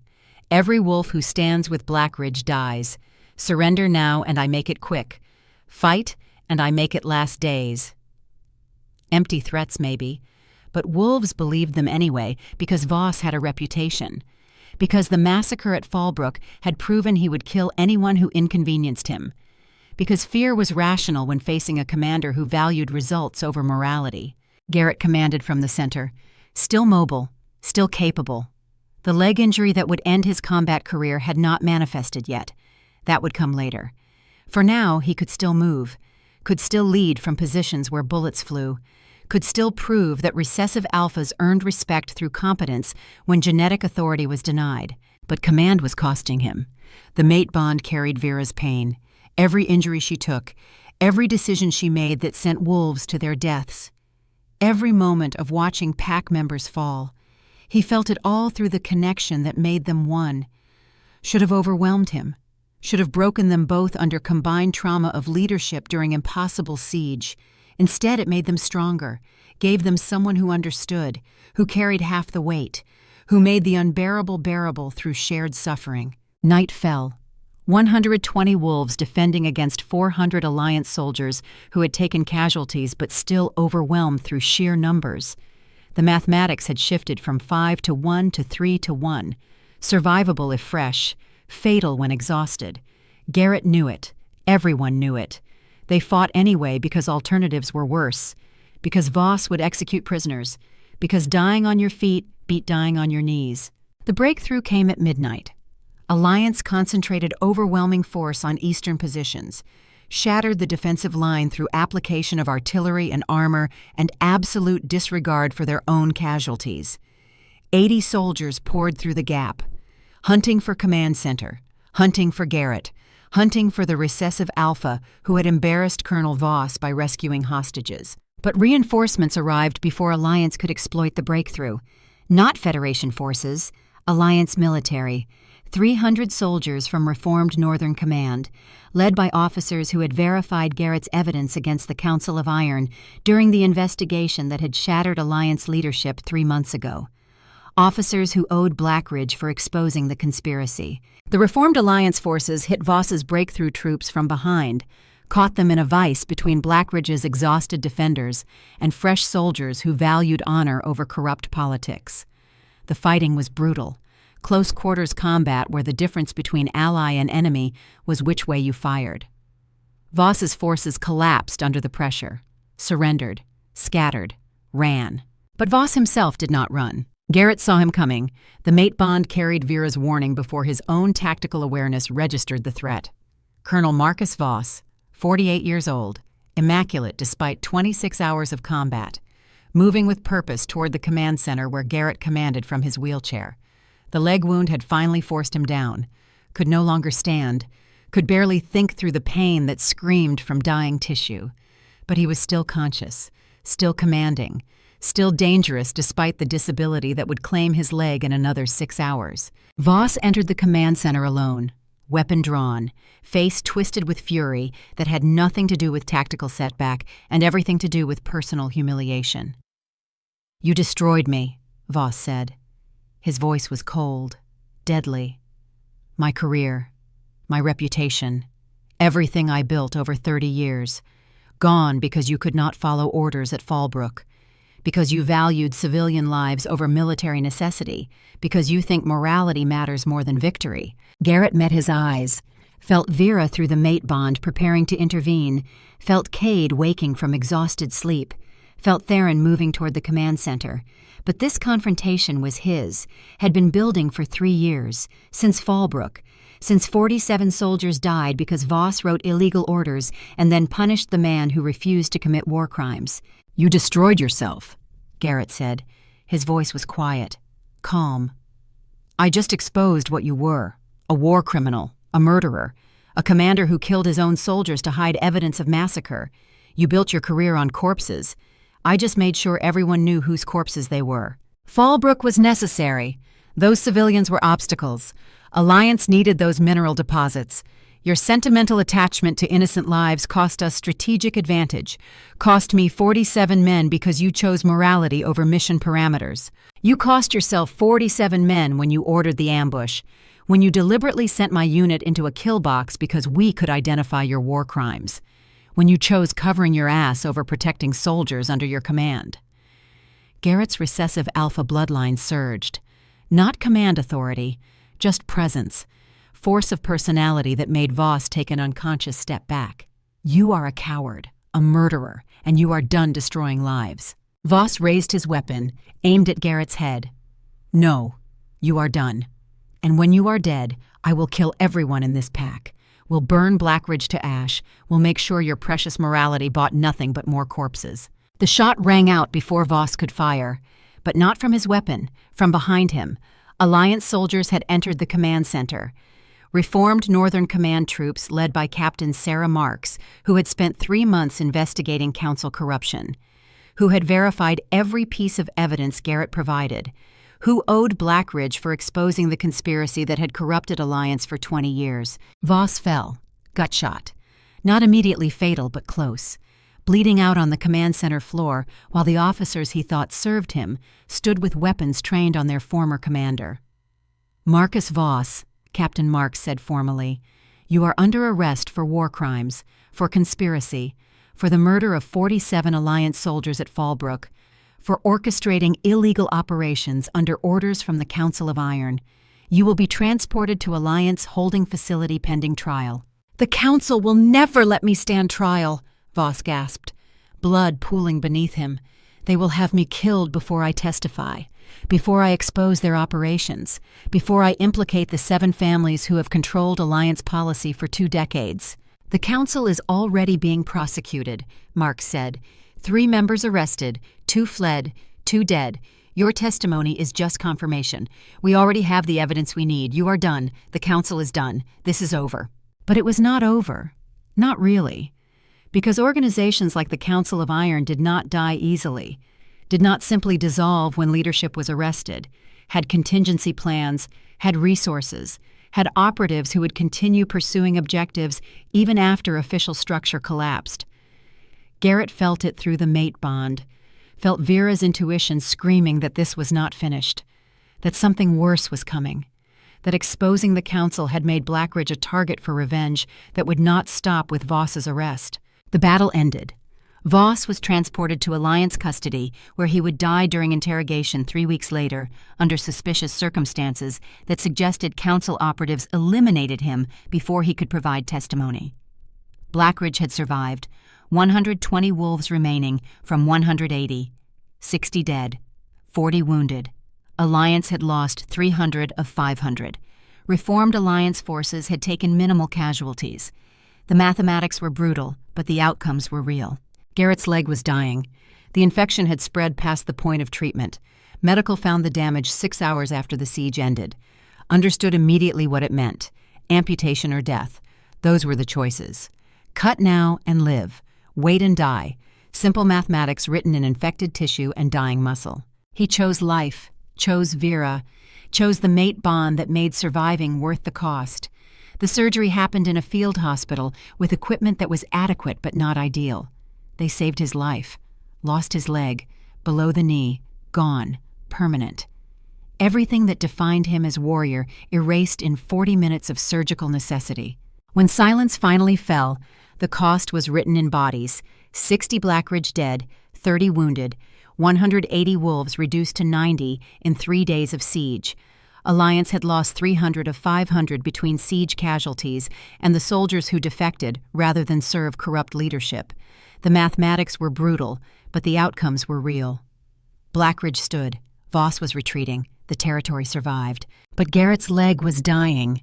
He had been ignoring the wound for 18 hours, the shrapnel injury that had penetrated deep, the infection that was spreading, the tissue death that was consuming muscle and bone while he focused on keeping other wolves alive. Medical found him 3 hours after the siege ended, found the damage, understood immediately what it meant. "We have to amputate," the surgeon said. Face grim, professional. "Below the knee. The infection is too advanced. If we wait, you die. If we cut now, you live. But the leg is gone either way." Garrett looked at Vera. The mate bond carried everything. Her pain for his loss, her determination to help him through it, her absolute certainty that he was more than his physical capability, that losing a leg did not make him less valuable, less capable of leading, less worthy of love. The bond carried truth that words could never express. "Do it," Garrett said. They did it. Field amputation, crude, painful, necessary. When Garrett woke 4 days later, his leg was gone below the knee. 52 years old and permanently disabled. His career as warrior over. Everything that defined him physically erased. Reduced to whatever life looked like for crippled recessive alphas who won at costs that felt like failure. But Vera was there. Had been beside his bed the entire time, according to nurses who had tried unsuccessfully to make her leave. The mate bond had kept her tethered, could not physically be far from him while he was vulnerable, while he was broken, while he needed her presence to anchor him against pain and fear and the terrible understanding that his body would never be what it was. "We won," she said quietly when his eyes opened. "We survived," Garrett corrected, voice rough, damaged. "Different thing. 60 dead, Alliance retreating, Council prosecuted, Blackridge standing. I call that winning. I call that expensive." He looked at where his leg used to be.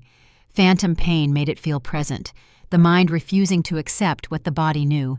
"And I call myself useless now, cannot fight, cannot lead from the front, cannot be what I was." "You were never just a fighter." Vera's hand found his. The mate bond flared warm, constant. "You were a teacher, a strategist, a leader who earned respect through intelligence when genetics denied you authority. The leg changes nothing about that. You are still brilliant, still capable, still the wolf I bonded with, still mine." "I am crippled." "You are mobile differently. That is not the same as crippled."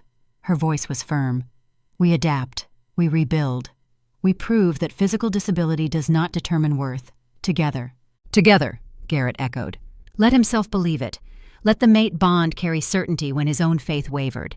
Let Vera be strong when he could not be. That was what bonded mates did.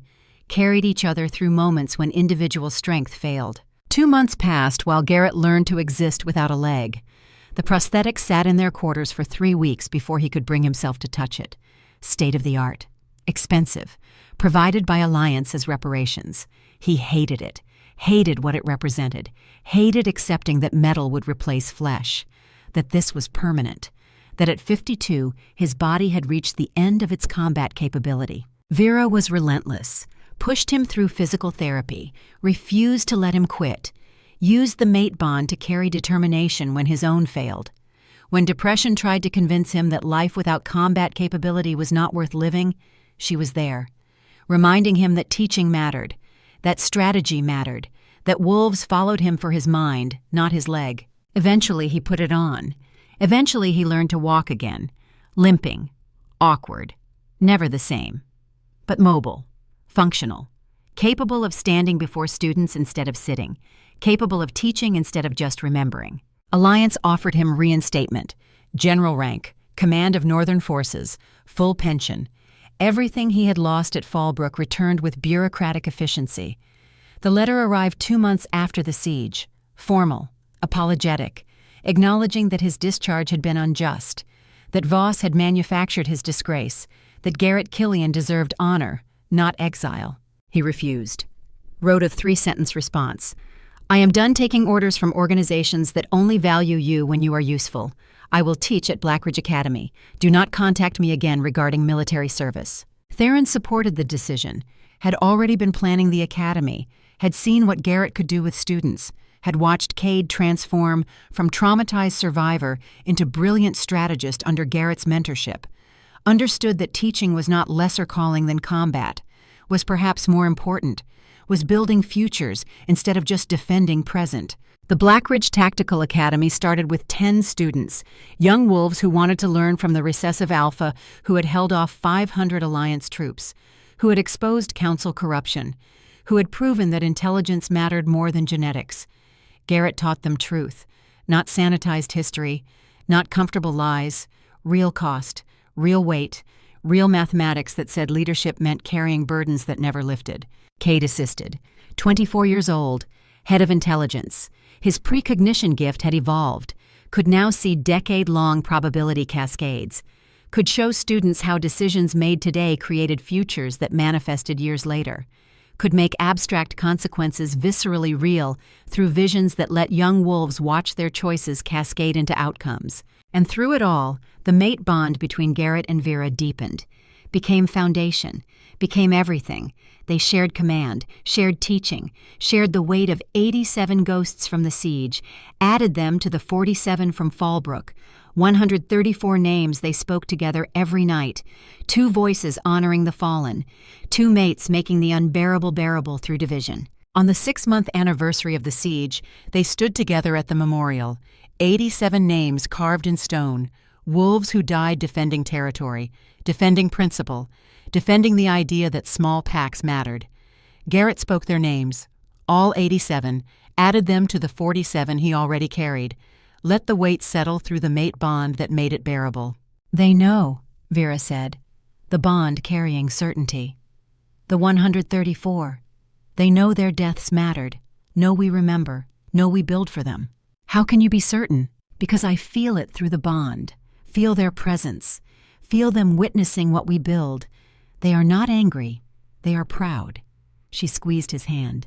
"We honor them by living well, by teaching well, by proving their sacrifice purchased futures worth dying for." Garrett closed his eyes, let himself believe it, let the mate bond carry faith when his own wavered. Let Vera be his anchor against guilt that would crush him if he carried it alone. This was what bonded mates did, shared impossible weights, made the unbearable bearable, proved that 2 wolves together were stronger than either could be alone. The memorial stood solid against the mountain wind, 87 names, permanent, honored, remembered, and Garrett Killian stood before it on a prosthetic leg, with a bonded mate beside him, with students who needed teaching, with a pack that valued character over genetics. And he thought maybe that was enough. Maybe surviving and building and carrying the dead while fighting for the living was all any leader could do. The mate bond pulsed steady, 6 months complete and growing stronger daily. Vera was his anchor, his partner, his proof that destiny knew better than individual choice, that fighting the bond for 30 years had been a mistake he was grateful he finally corrected, that finding her after 50 years of searching was worth every catastrophe that led him to this moment. Together they walked back to Blackridge, 2 wolves, 1 consciousness, bonded mates who had survived impossible siege, who carried 134 names, who proved daily that love and tactical brilliance and refusal to surrender could triumph over overwhelming odds when genetics and numbers said victory was impossible. The ghosts would visit tonight. They always did. But tonight Garrett would not face them alone, would have Vera beside him, would have the mate bond carrying strength, would have proof that surviving was not the same as living, that carrying the dead while building for the living was the only mathematics that mattered. Together, always, until death released them or the universe ended, whichever came first. 18 months after the siege, Garrett Killian stood before a class of 40 young wolves and taught them the mathematics of impossible victories. Not the sanitized version, not the hero story, the real mathematics. The brutal calculus that said 60 dead purchased alliance reform and democratic oversight and futures for thousands. The cost-benefit analysis that commanders learned or broke trying to reconcile. "Leadership is choosing who dies," he said. His prosthetic leg ached where metal met flesh. Cold weather made the connection point hurt. He welcomed the pain. Reminder that surviving came with prices that never stopped being paid. Not if they die. Who? You do not get to save everyone. You get to choose which wolves come home and which wolves become names you speak every night for the rest of your life. That is command. That is the weight. Anyone who tells you different is lying or has never actually led. The students listened, some with horror, some with grim understanding, all with respect for the recessive alpha who spoke truth instead of comfortable lies. Garrett's reputation had grown beyond Blackridge.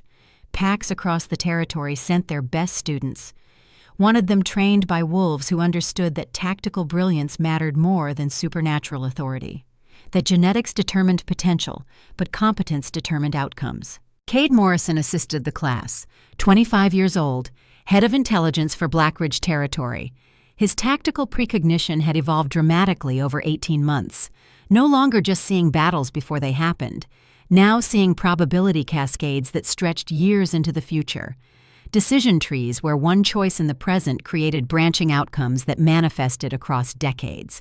He could guide students through scenarios, show them how tactical decisions made today created strategic consequences tomorrow. Make the abstract mathematics of leadership viscerally real through visions that let young wolves watch their choices cascade into futures. "The siege?" a young female asked. She was maybe 19, brilliant analytical mind but no combat experience, the kind of wolf who needed to understand the theory before she could apply the practice. "How did you decide who held which positions, who lived and who died?" Garrett looked at Cade.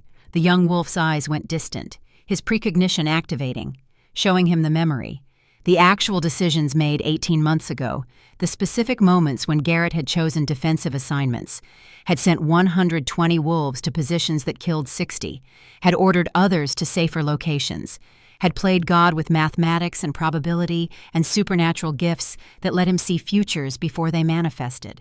"I used Cade's precognition," Garrett said. "He showed me futures. I chose the paths that minimized casualties. But minimize does not mean eliminate. 60 wolves still died in positions I assigned them. 60 families still mourn because I chose tactics over their loved ones. I live with that, every single day." The weight of it settled over the classroom. These were not empty words. This was a recessive alpha, teaching them the real cost of the choices they would have to make if they chose to lead, the ghosts that would visit, the mathematics that never balanced but had to be calculated anyway, the burden of carrying names while functioning despite the weight. After class, Vera found Garrett in their quarters. The mate bond pulsed warm between them. 18 months bonded, and the connection had only deepened. They could share entire tactical assessments through the bond faster than speech could convey information, could coordinate movements in combat without verbal communication, could divide the weight of 60 names from the siege and 47 from Fallbrook and make 107 ghosts bearable through partnership. Theron is being challenged, Vera said. Her enhanced intuition had seen this coming for weeks, had felt the political currents shifting, had read the body language of younger dominants who thought genetics plus age advantage equaled automatic right to lead. Marcus Vallon, 32 years old, dominant alpha bloodline that manifested perfectly, led Alliance forces during the council prosecutions. Good reputation, strong genetics, no actual experience with impossible choices or catastrophic costs. Garrett had known this was coming. Cade's precognition had shown possibilities months ago. Theron was 53 now, still capable, still respected, but facing the eternal challenge that every aging alpha confronted. Younger dominants who thought genetics mattered more than character, who did not understand that true leadership came from wisdom tested by catastrophe, who valued supernatural authority over demonstrated competence. "What does he want?" Garrett asked. "He thinks Theron is weak, that Blackridge needs younger leadership with proper genetics, that accepting a recessive alpha as war commander shows poor judgment, that the academy teaching competence over bloodline undermines pack hierarchy." Vera's voice carried anger. She had fought beside Garrett, had bonded with him, had watched him prove that recessive alphas could lead better than dominants when intelligence compensated for lack of supernatural authority. He wants traditional pack structure, dominants leading, recessives following, genetics determining worth. What does Theron want to do? Fight. Prove he is still capable through dominance combat, win through genetic authority and physical superiority. And what does Cade's precognition show? Cade had entered during the conversation. His eyes went distant, seeing futures. Theron loses. Vallon is younger, stronger, better genetics. In a dominance fight, youth and genetics win. Theron loses his pack. Vallon becomes alpha. Blackridge changes dramatically. For better or worse? Worse. Much worse. Cade's voice was flat, certain. Reporting observed fact instead of speculation. Within 2 years, Vallon expels recessive wolves, shuts down the academy, turns Blackridge into a traditional pack where genetics determines rank. Everything we built, everyone we saved, erased. The pack becomes what we fought against, what 60 wolves died preventing. Silence filled the room. The mate bond carried Vera's desperation. This was what they had fought for, what 60 wolves had died protecting, what 107 total had sacrificed to create. The pack that valued character over genetics, that gave broken things space to rebuild, that proved recessive alphas and traumatized soldiers could create something worth defending. Losing it to a younger dominant who thought genetics determined worth was unacceptable. "There is another option," Garrett said slowly, the idea forming as he spoke. Theron steps down voluntarily, recommends a successor, avoids the dominance challenge entirely by making it irrelevant. "Who?" Vera asked, but through the mate bond she already knew, could feel Garrett's thoughts, could sense what he was about to propose. Cade, 25 years old, brilliant tactical mind, precognition gift that saved this pack during the siege, proven in combat, respected by wolves who fought beside him, young enough to lead for decades, smart enough to preserve what we built. Cade looked stunned. "I am not an alpha, do not have the bloodline, cannot sense pack emotional states through supernatural connection, cannot command through genetic authority. Pack law requires alpha bloodline for leadership." "Pack law allows exceptions," Garrett corrected. "Allows the departing alpha to recommend any wolf he deems worthy. Theron can bypass dominance combat by choosing his successor, and if he chooses you, Vallon has to challenge you instead, has to prove his genetics matter more than your demonstrated competence. He will demand dominance combat, will force a fight where genetics determine victory. I cannot win that. I do not have alpha strength or healing or pack sense. I am just a scout with precognition and tactical training." "Then you refuse dominance combat," Garrett said. "Change the rules. Demand tactical competition instead. Prove that intelligence matters more than supernatural authority. Show the pack that leadership is about competence, not genetics. that seeing futures and making good decisions matters more than commanding through bloodline. Cade's precognition activated, showing him futures, paths where he accepted, paths where he refused, probability cascading. His eyes focused again. If I accept and win, I lead Blackridge for 30 years, keep the academy, preserve everything we built. Blackridge becomes the model other packs follow. Within 2 decades, half the territory chooses leaders through merit instead of genetics. But I lose something, some part of myself. The weight of command changes me in ways I cannot predict. Command always changes you, Garrett said quietly. You lose innocence, gain ghosts, carry weights that never fully lift. But you also gain purpose, build things that matter, protect wolves who need protection. He gestured to his prosthetic leg, to the scars, to the evidence of costs he had paid. The question is not whether the weight is bearable. The question is whether what you build justifies what you sacrifice. Cade looked at Garrett, at the recessive alpha who walked on artificial leg and carried 107 names and functioned anyway, who taught anyway, who built anyway, who proved daily that broken wolves could lead when genetics were irrelevant compared to character.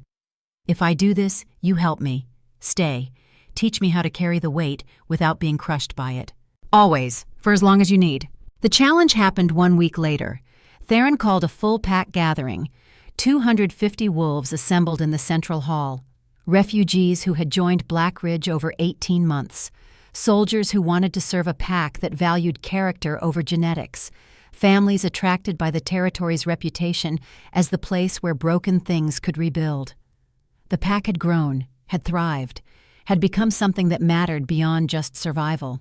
Marcus Valen stood ready, 32 years old. Dominant bloodline manifested perfectly, 6'2", muscular, radiating the kind of supernatural authority that made lesser wolves want to submit automatically. He had expected Theron to accept dominance combat, had prepared to win through genetic advantage, had not anticipated what actually happened. "I am stepping down," Theron announced, his alpha voice carrying command even in abdication. The supernatural authority that came from dominant bloodline properly manifested.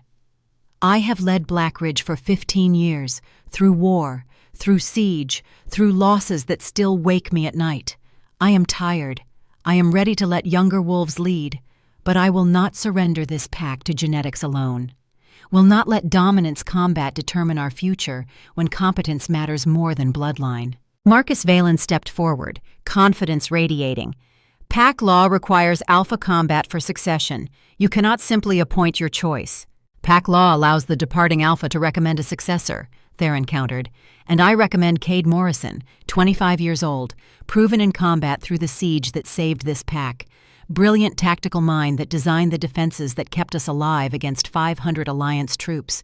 Supernatural precognition that let him see futures and guide us toward survival.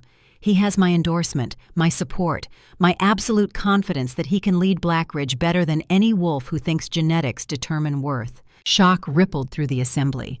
Cade was respected, valued. Every wolf there knew his tactical genius had saved their lives during the siege. But he was not an alpha, had no dominant bloodline, could not sense pack emotional states through supernatural pack bonds, could not command through genetic authority. How could he lead when pack law had always required alpha bloodline for leadership positions? "He has no alpha bloodline," Valen protested, anger creeping into his voice. This was not how this was supposed to go. "Cannot sense the pack, cannot lead through proper authority. Pack law exists for a reason. Only alphas can lead. That is our way. That is tradition." "Tradition is what we make it," Garrett said. He stepped forward. Let the pack see his prosthetic, see his scars, see the recessive alpha who had led them through impossible odds despite genetics that failed to grant him supernatural authority. "I am a recessive alpha, failed manifestation, but I commanded anyway, led this pack through the siege, proved that intelligence compensates for lack of genetic gifts. Cade can do the same, better than I did. His precognition is more valuable than alpha authority. His tactical brilliance is more useful than pack sense. He has already proven his worth. Now he just needs the chance to prove that leadership is earned through competence, not granted by genetics." Valen's face reddened. Then let him prove it. I challenge Cade Morrison for alpha position, dominance combat, traditional rules. We fight, winner leads. Loser submits or dies. That is pack law. That is our way. Cade's precognition showed him what happened if he accepted dominance combat. Showed him losing. Showed Valen's superior genetics in youth overpowering his tactical mind. Showed the future where Blackridge became everything they had fought against. I refuse dominance combat, Cade said. His voice was steady, calm. I challenge you instead to tactical competition, not physical combat, mental, strategic. We each command simulated forces through complex scenarios designed to test leadership ability. Whoever demonstrates superior competence wins alpha position. We prove that leadership is about making good decisions, not about who can fight better. Silence, then murmuring. The pack had never seen this before, had never witnessed someone refuse dominance combat and demand alternative competition. But Theron's alpha authority enforced the option. Pack law allows the challenged party to choose format, Theron said. Cade has chosen tactical competition. Valen, you can accept his terms or withdraw your challenge. Valen wanted to refuse, wanted to force dominance combat where genetics guaranteed his victory, but withdrawing meant looking weak, meant admitting he was afraid to compete on terms that tested actual leadership ability instead of just physical superiority. I accept, he said through clenched teeth. 3 days. Tactical competition. We will see if your precious competence matters more than proper genetics. The competition happened over 3 days, witnessed by the entire pack and representatives from 6 neighboring territories who had heard about this unprecedented challenge. Each day brought new scenarios, complex tactical situations where both candidates commanded theoretical forces through simulated battles.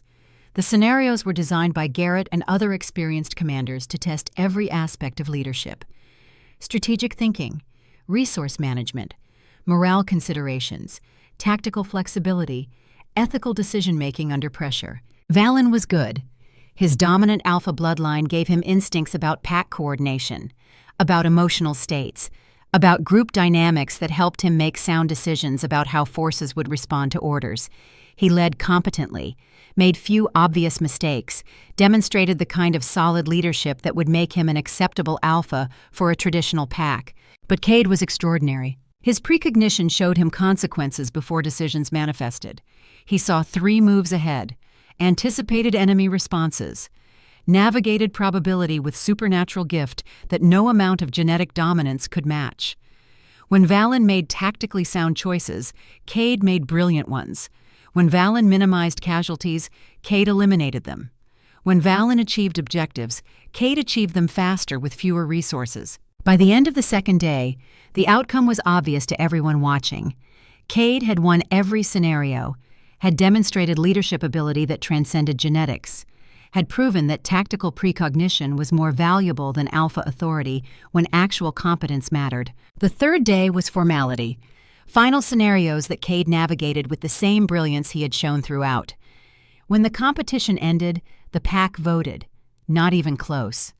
Overwhelming majority chose Cade, chose the wolf who had saved them through supernatural gift and brilliant mind during the siege, chose to follow someone who earned leadership through demonstrated competence instead of genetic birthright. Marcus Valen accepted defeat with surprising grace, acknowledged that Cade had demonstrated superior leadership, offered to serve under the new structure because good wolves valued outcomes over pride. You proved your point, Valen said privately to Garrett after the vote. Genetics do not guarantee competence, but tradition exists for reasons. Alphas have led packs for thousands of years because the bloodline works. You are creating something unprecedented. I hope it succeeds, but I fear you are opening doors that should remain closed. All progress requires opening doors, Garrett replied. All evolution requires challenging tradition. We will see which matters more, genetics or competence, bloodline or character. I am betting on character. History will judge whether I was right. Cade became alpha of Blackridge territory at 25 years old, the youngest pack leader in the region, the first non-alpha to lead through merit instead of genetics. The ceremony happened 1 week after the competition.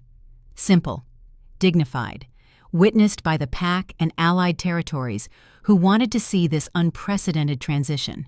"I accept the responsibility of leadership," Cade said, the traditional words that bound Alpha to pack. "I will protect you, guide you, make the hard choices that keep you alive.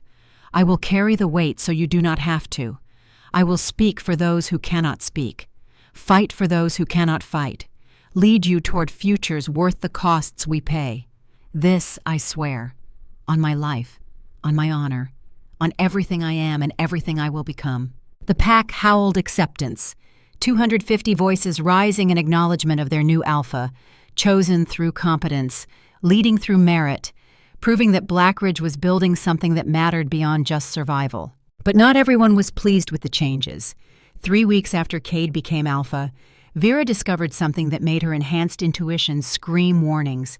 She was monitoring intelligence networks, tracking Alliance political developments, watching for threats that might target Blackridge, and she found evidence that made her blood run cold. "The Council of Iron is not finished," she reported to the command center where Garrett, Cade, and Theron gathered. 3 members were arrested, 2 fled, 2 committed suicide, but their organization did not die with them. They had contingency plans, resources hidden across dozens of territories, operatives who continue pursuing their objectives even with leadership eliminated. "What objectives?" Cade asked. His precognition was already showing him fragments, futures that looked dark, threatening. Revenge. Blackridge exposed them, provided the evidence that led to their prosecution, destroyed an organization they spent 20 years building. The remaining operatives want payback, want to make an example, want to prove that small packs who challenge the powerful get eliminated. Vera pulled up financial records, movement of money through shell accounts. They have hired mercenaries, 300 elite soldiers, former Alliance Special Forces, the kind who get paid for completion bonuses. They are coming here, coming to Blackridge, coming to kill everyone involved in exposing the Council. The room went silent. 300 mercenaries, elite soldiers with no moral investment except payment, against Blackridge's current 90 combat-capable wolves. The pack had grown to 250 total, but most were civilians, families, young wolves, elderly. Only 90 could actually fight. The mathematics were worse than the siege, worse than anything they had faced before. "When?" Garrett asked. 3 weeks, maybe less if they accelerate timeline. Vera's enhanced intuition was reading probability. They are staging at the northern border, preparing, waiting for optimal conditions. "Can we get help? Alliance support? Federation intervention?" "I have been trying. Alliance is sympathetic but stretched thin dealing with Council aftermath. Federation remembers that we survived without their help last time. Nobody wants to commit forces to defend a pack that already proved they can defend themselves. We are alone again." Cade's precognition showed him futures. Most of them ended badly. 300 elite mercenaries against 90 defenders was mathematics that overwhelmed even supernatural gifts and tactical brilliance. But there were paths, narrow ones, unlikely, requiring perfect execution and considerable luck. "We can survive this," Cade said slowly. "But the cost will be high, very high. We lose at least 30 wolves even in the best futures I see, maybe 40, maybe 50 in the worst outcomes that still count as victory." Garrett felt the weight settling, felt Vera through the mate bond feeling the same weight. They had survived the siege, had lost 60 wolves, had rebuilt, and now they were facing another battle that would cost another 30 to 50 lives. The mathematics never stopped. The ghosts kept accumulating.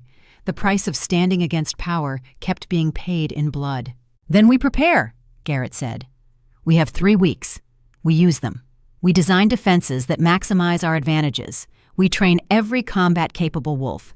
We make 300 mercenaries regret accepting this contract." They prepared, 21 days of intensive work. Garrett designed defensive positions using every lesson learned from the siege. Cade's precognition showed him where mercenaries would attack, where defenses would hold, and where they would collapse. Vera coordinated intelligence and tried desperately to find allies who would help. Theron, no longer Alpha, but still respected, worked with Cade to teach him the burden of command. How to make decisions that sent wolves to their deaths, how to carry the weight without being crushed. The attack came on the 22nd day. Not 3 weeks, slightly early. 300 mercenaries appearing at Black Ridge's borders with orders to eliminate everyone involved in exposing the council. Professional soldiers, well-equipped, operating with cold efficiency that came from years of combat experience. The attack came at dawn on the 22nd day.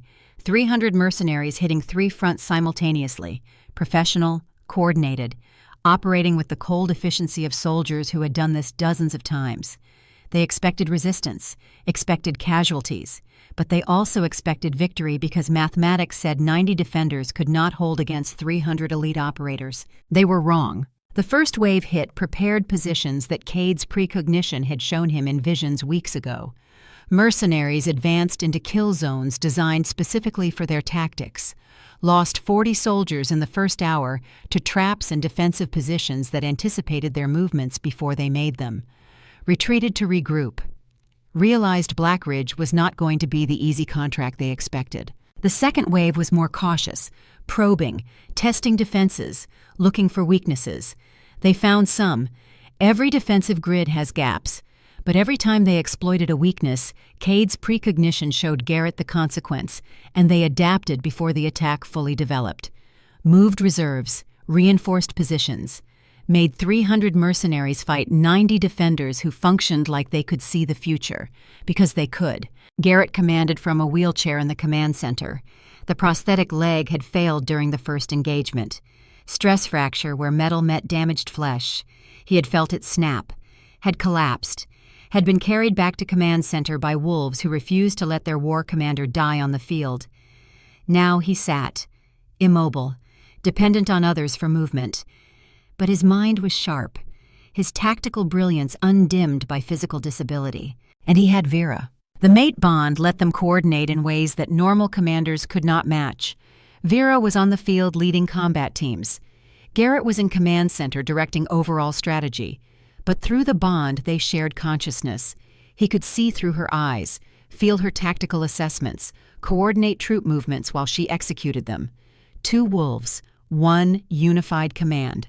Force multiplier that made physical disability irrelevant when mental capability compensated. Eastern Front collapsing, Vera reported through the bond.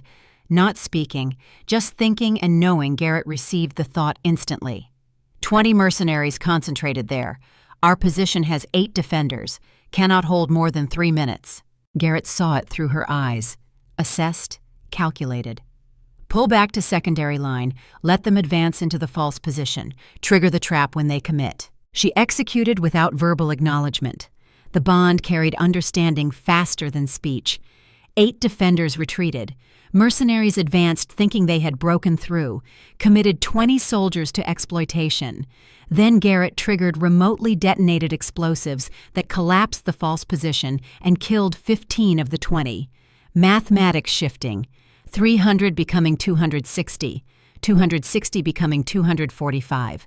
Attrition working in Black Ridge's favor, even as their own casualties mounted. Cade was in the command center beside Garrett. His precognition had been active for 18 hours straight, showing futures, guiding decisions, navigating probability toward survival.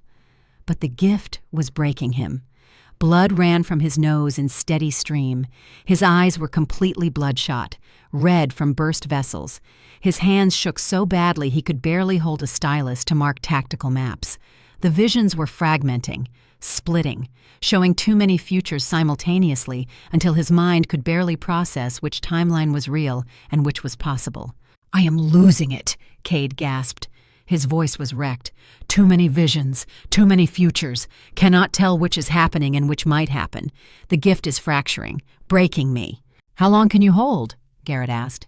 Not asking him to stop. Could not afford to lose the precognition. Not while mercenaries were still attacking. Not while the battle hung on Cade's ability to see 3 moves ahead. Hours maybe, maybe less. My brain is not designed for this. Precognition has limits. I am past them. If I keep going, I risk permanent damage. Might lose the gift entirely. Might lose my mind. Cade wiped blood from his face. But if I stop now, we lose. I see the futures where I quit. We all die. So I keep going until the gift breaks or we win, whichever comes first. The battleground through day 1 and into night. 90 defenders became 80, then 70. then 65 as casualties mounted. But 300 mercenaries became 240, then 200, then 180. The mathematics were shifting. The cost ratio was working. Blackridge was losing wolves, but mercenaries were losing more. We're learning that this contract was not worth the price. Day 2 brought desperation from both sides. Mercenaries launched all-out assault, committed everything. 180 soldiers hitting defensive positions simultaneously, trying to overwhelm through sheer numbers before Blackridge could coordinate response. It almost worked. The eastern line broke. Western positions collapsed.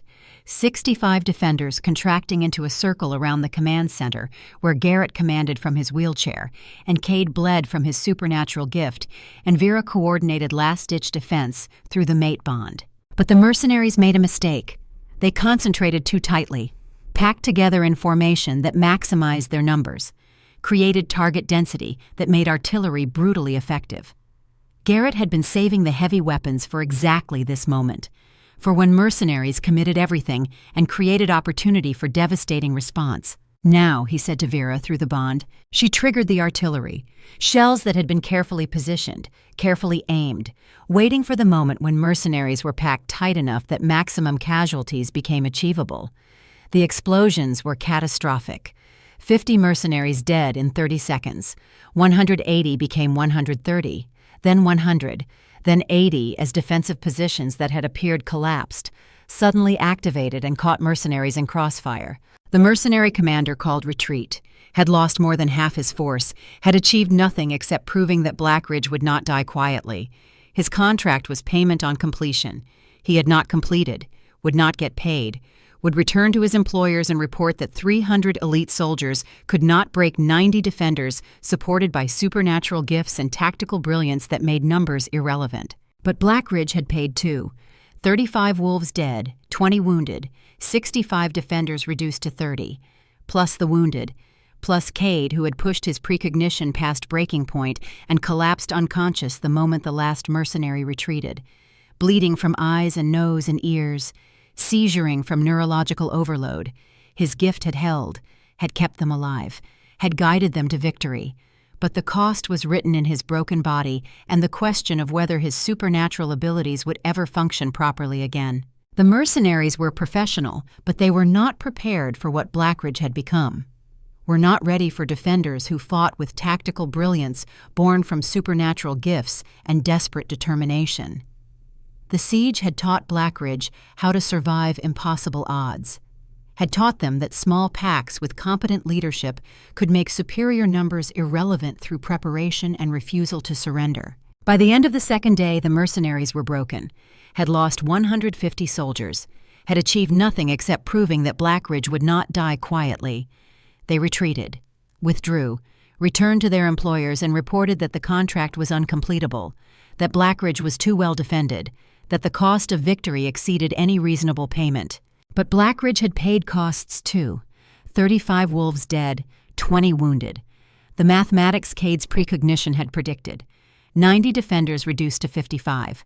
The pack that had rebuilt after the siege was bleeding again, was proving that standing against power meant paying prices that never stopped accumulating. Garrett looked at the casualty reports and felt the weight crushing down. 60 from the siege, 35 from the mercenary attack, 95 total Blackridge deaths since he had arrived 3 years ago, added to the 47 from Fallbrook.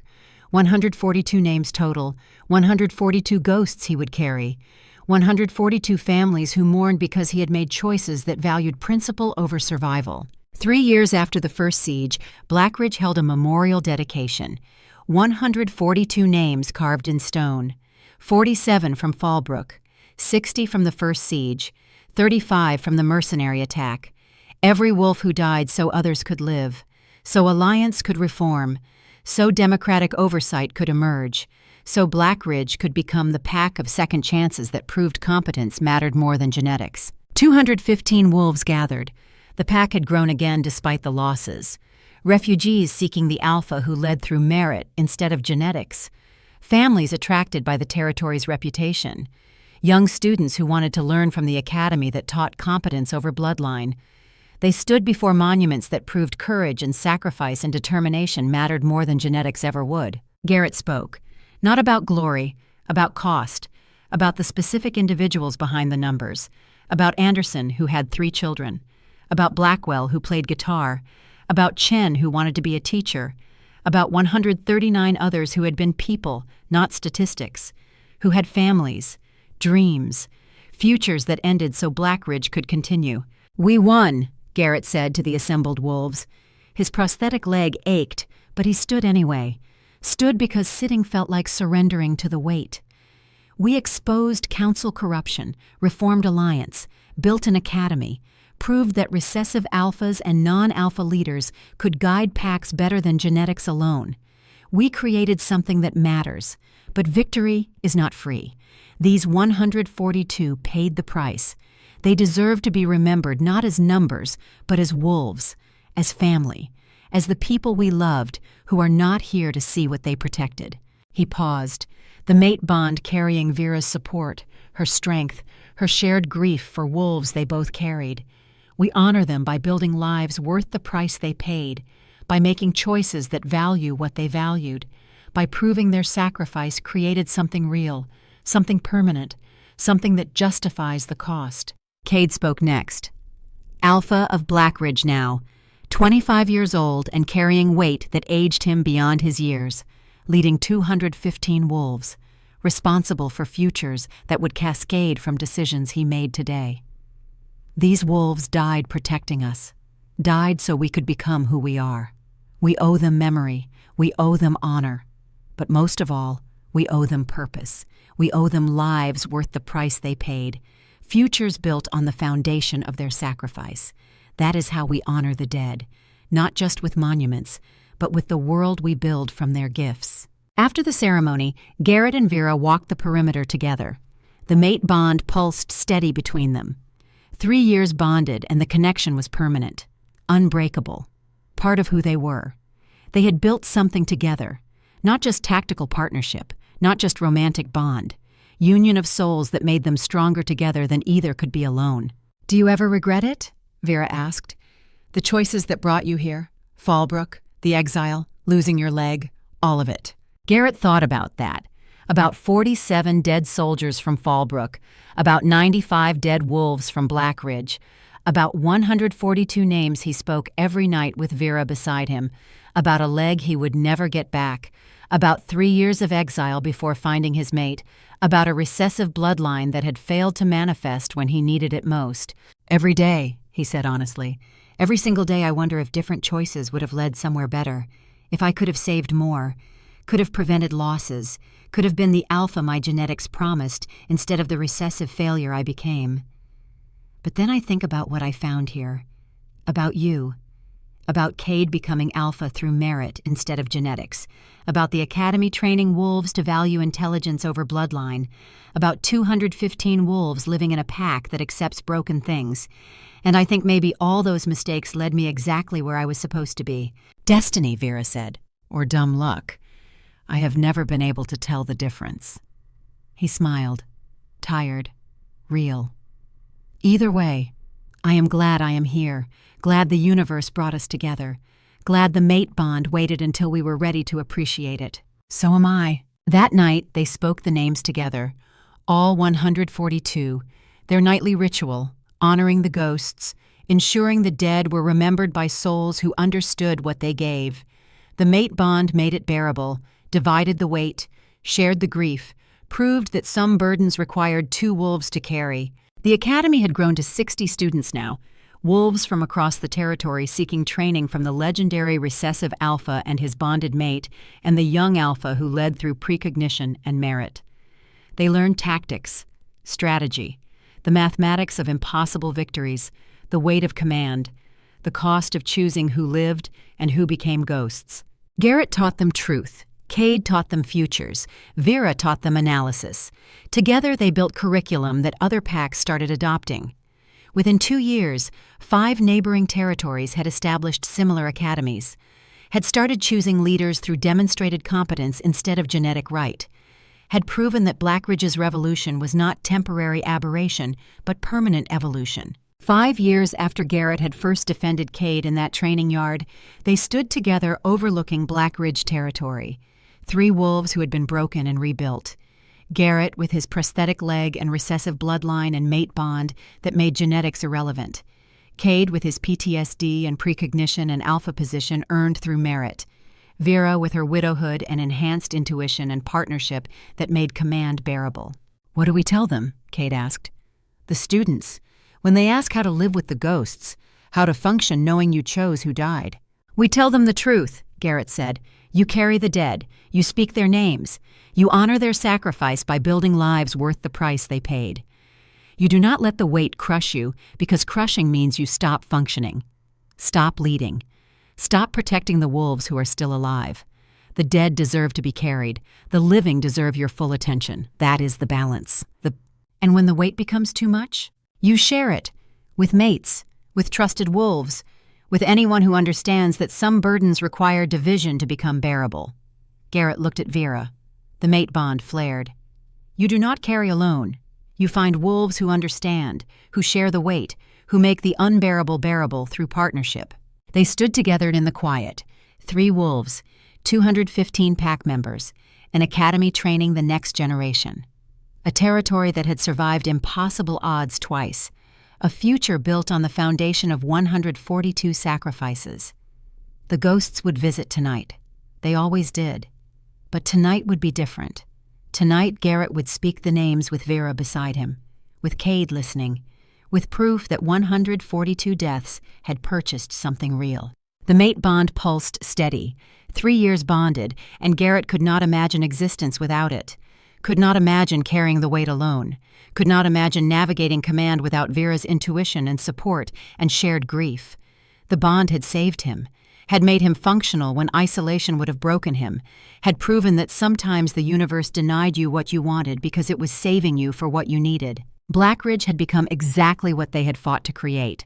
The pack of second chances, the territory where broken wolves could rebuild, where recessive alphas could lead, where competence mattered more than genetics, where 142 wolves had died to prove that character and courage and determination could triumph over bloodline and numbers and power. And that, Garrett thought, as the sun set over the mountains, was worth every ghost he carried, was worth the leg he lost, was worth 3 years of exile, was worth every mistake that led him here. Because sometimes the universe did not give you what you asked for. Sometimes it gave you what you needed. And what he needed was exactly this pack, this mate, this purpose, this proof that broken wolves bonded together were the strongest force the universe knew how to build. Together, always, until death released them or the universe ended, whichever came first.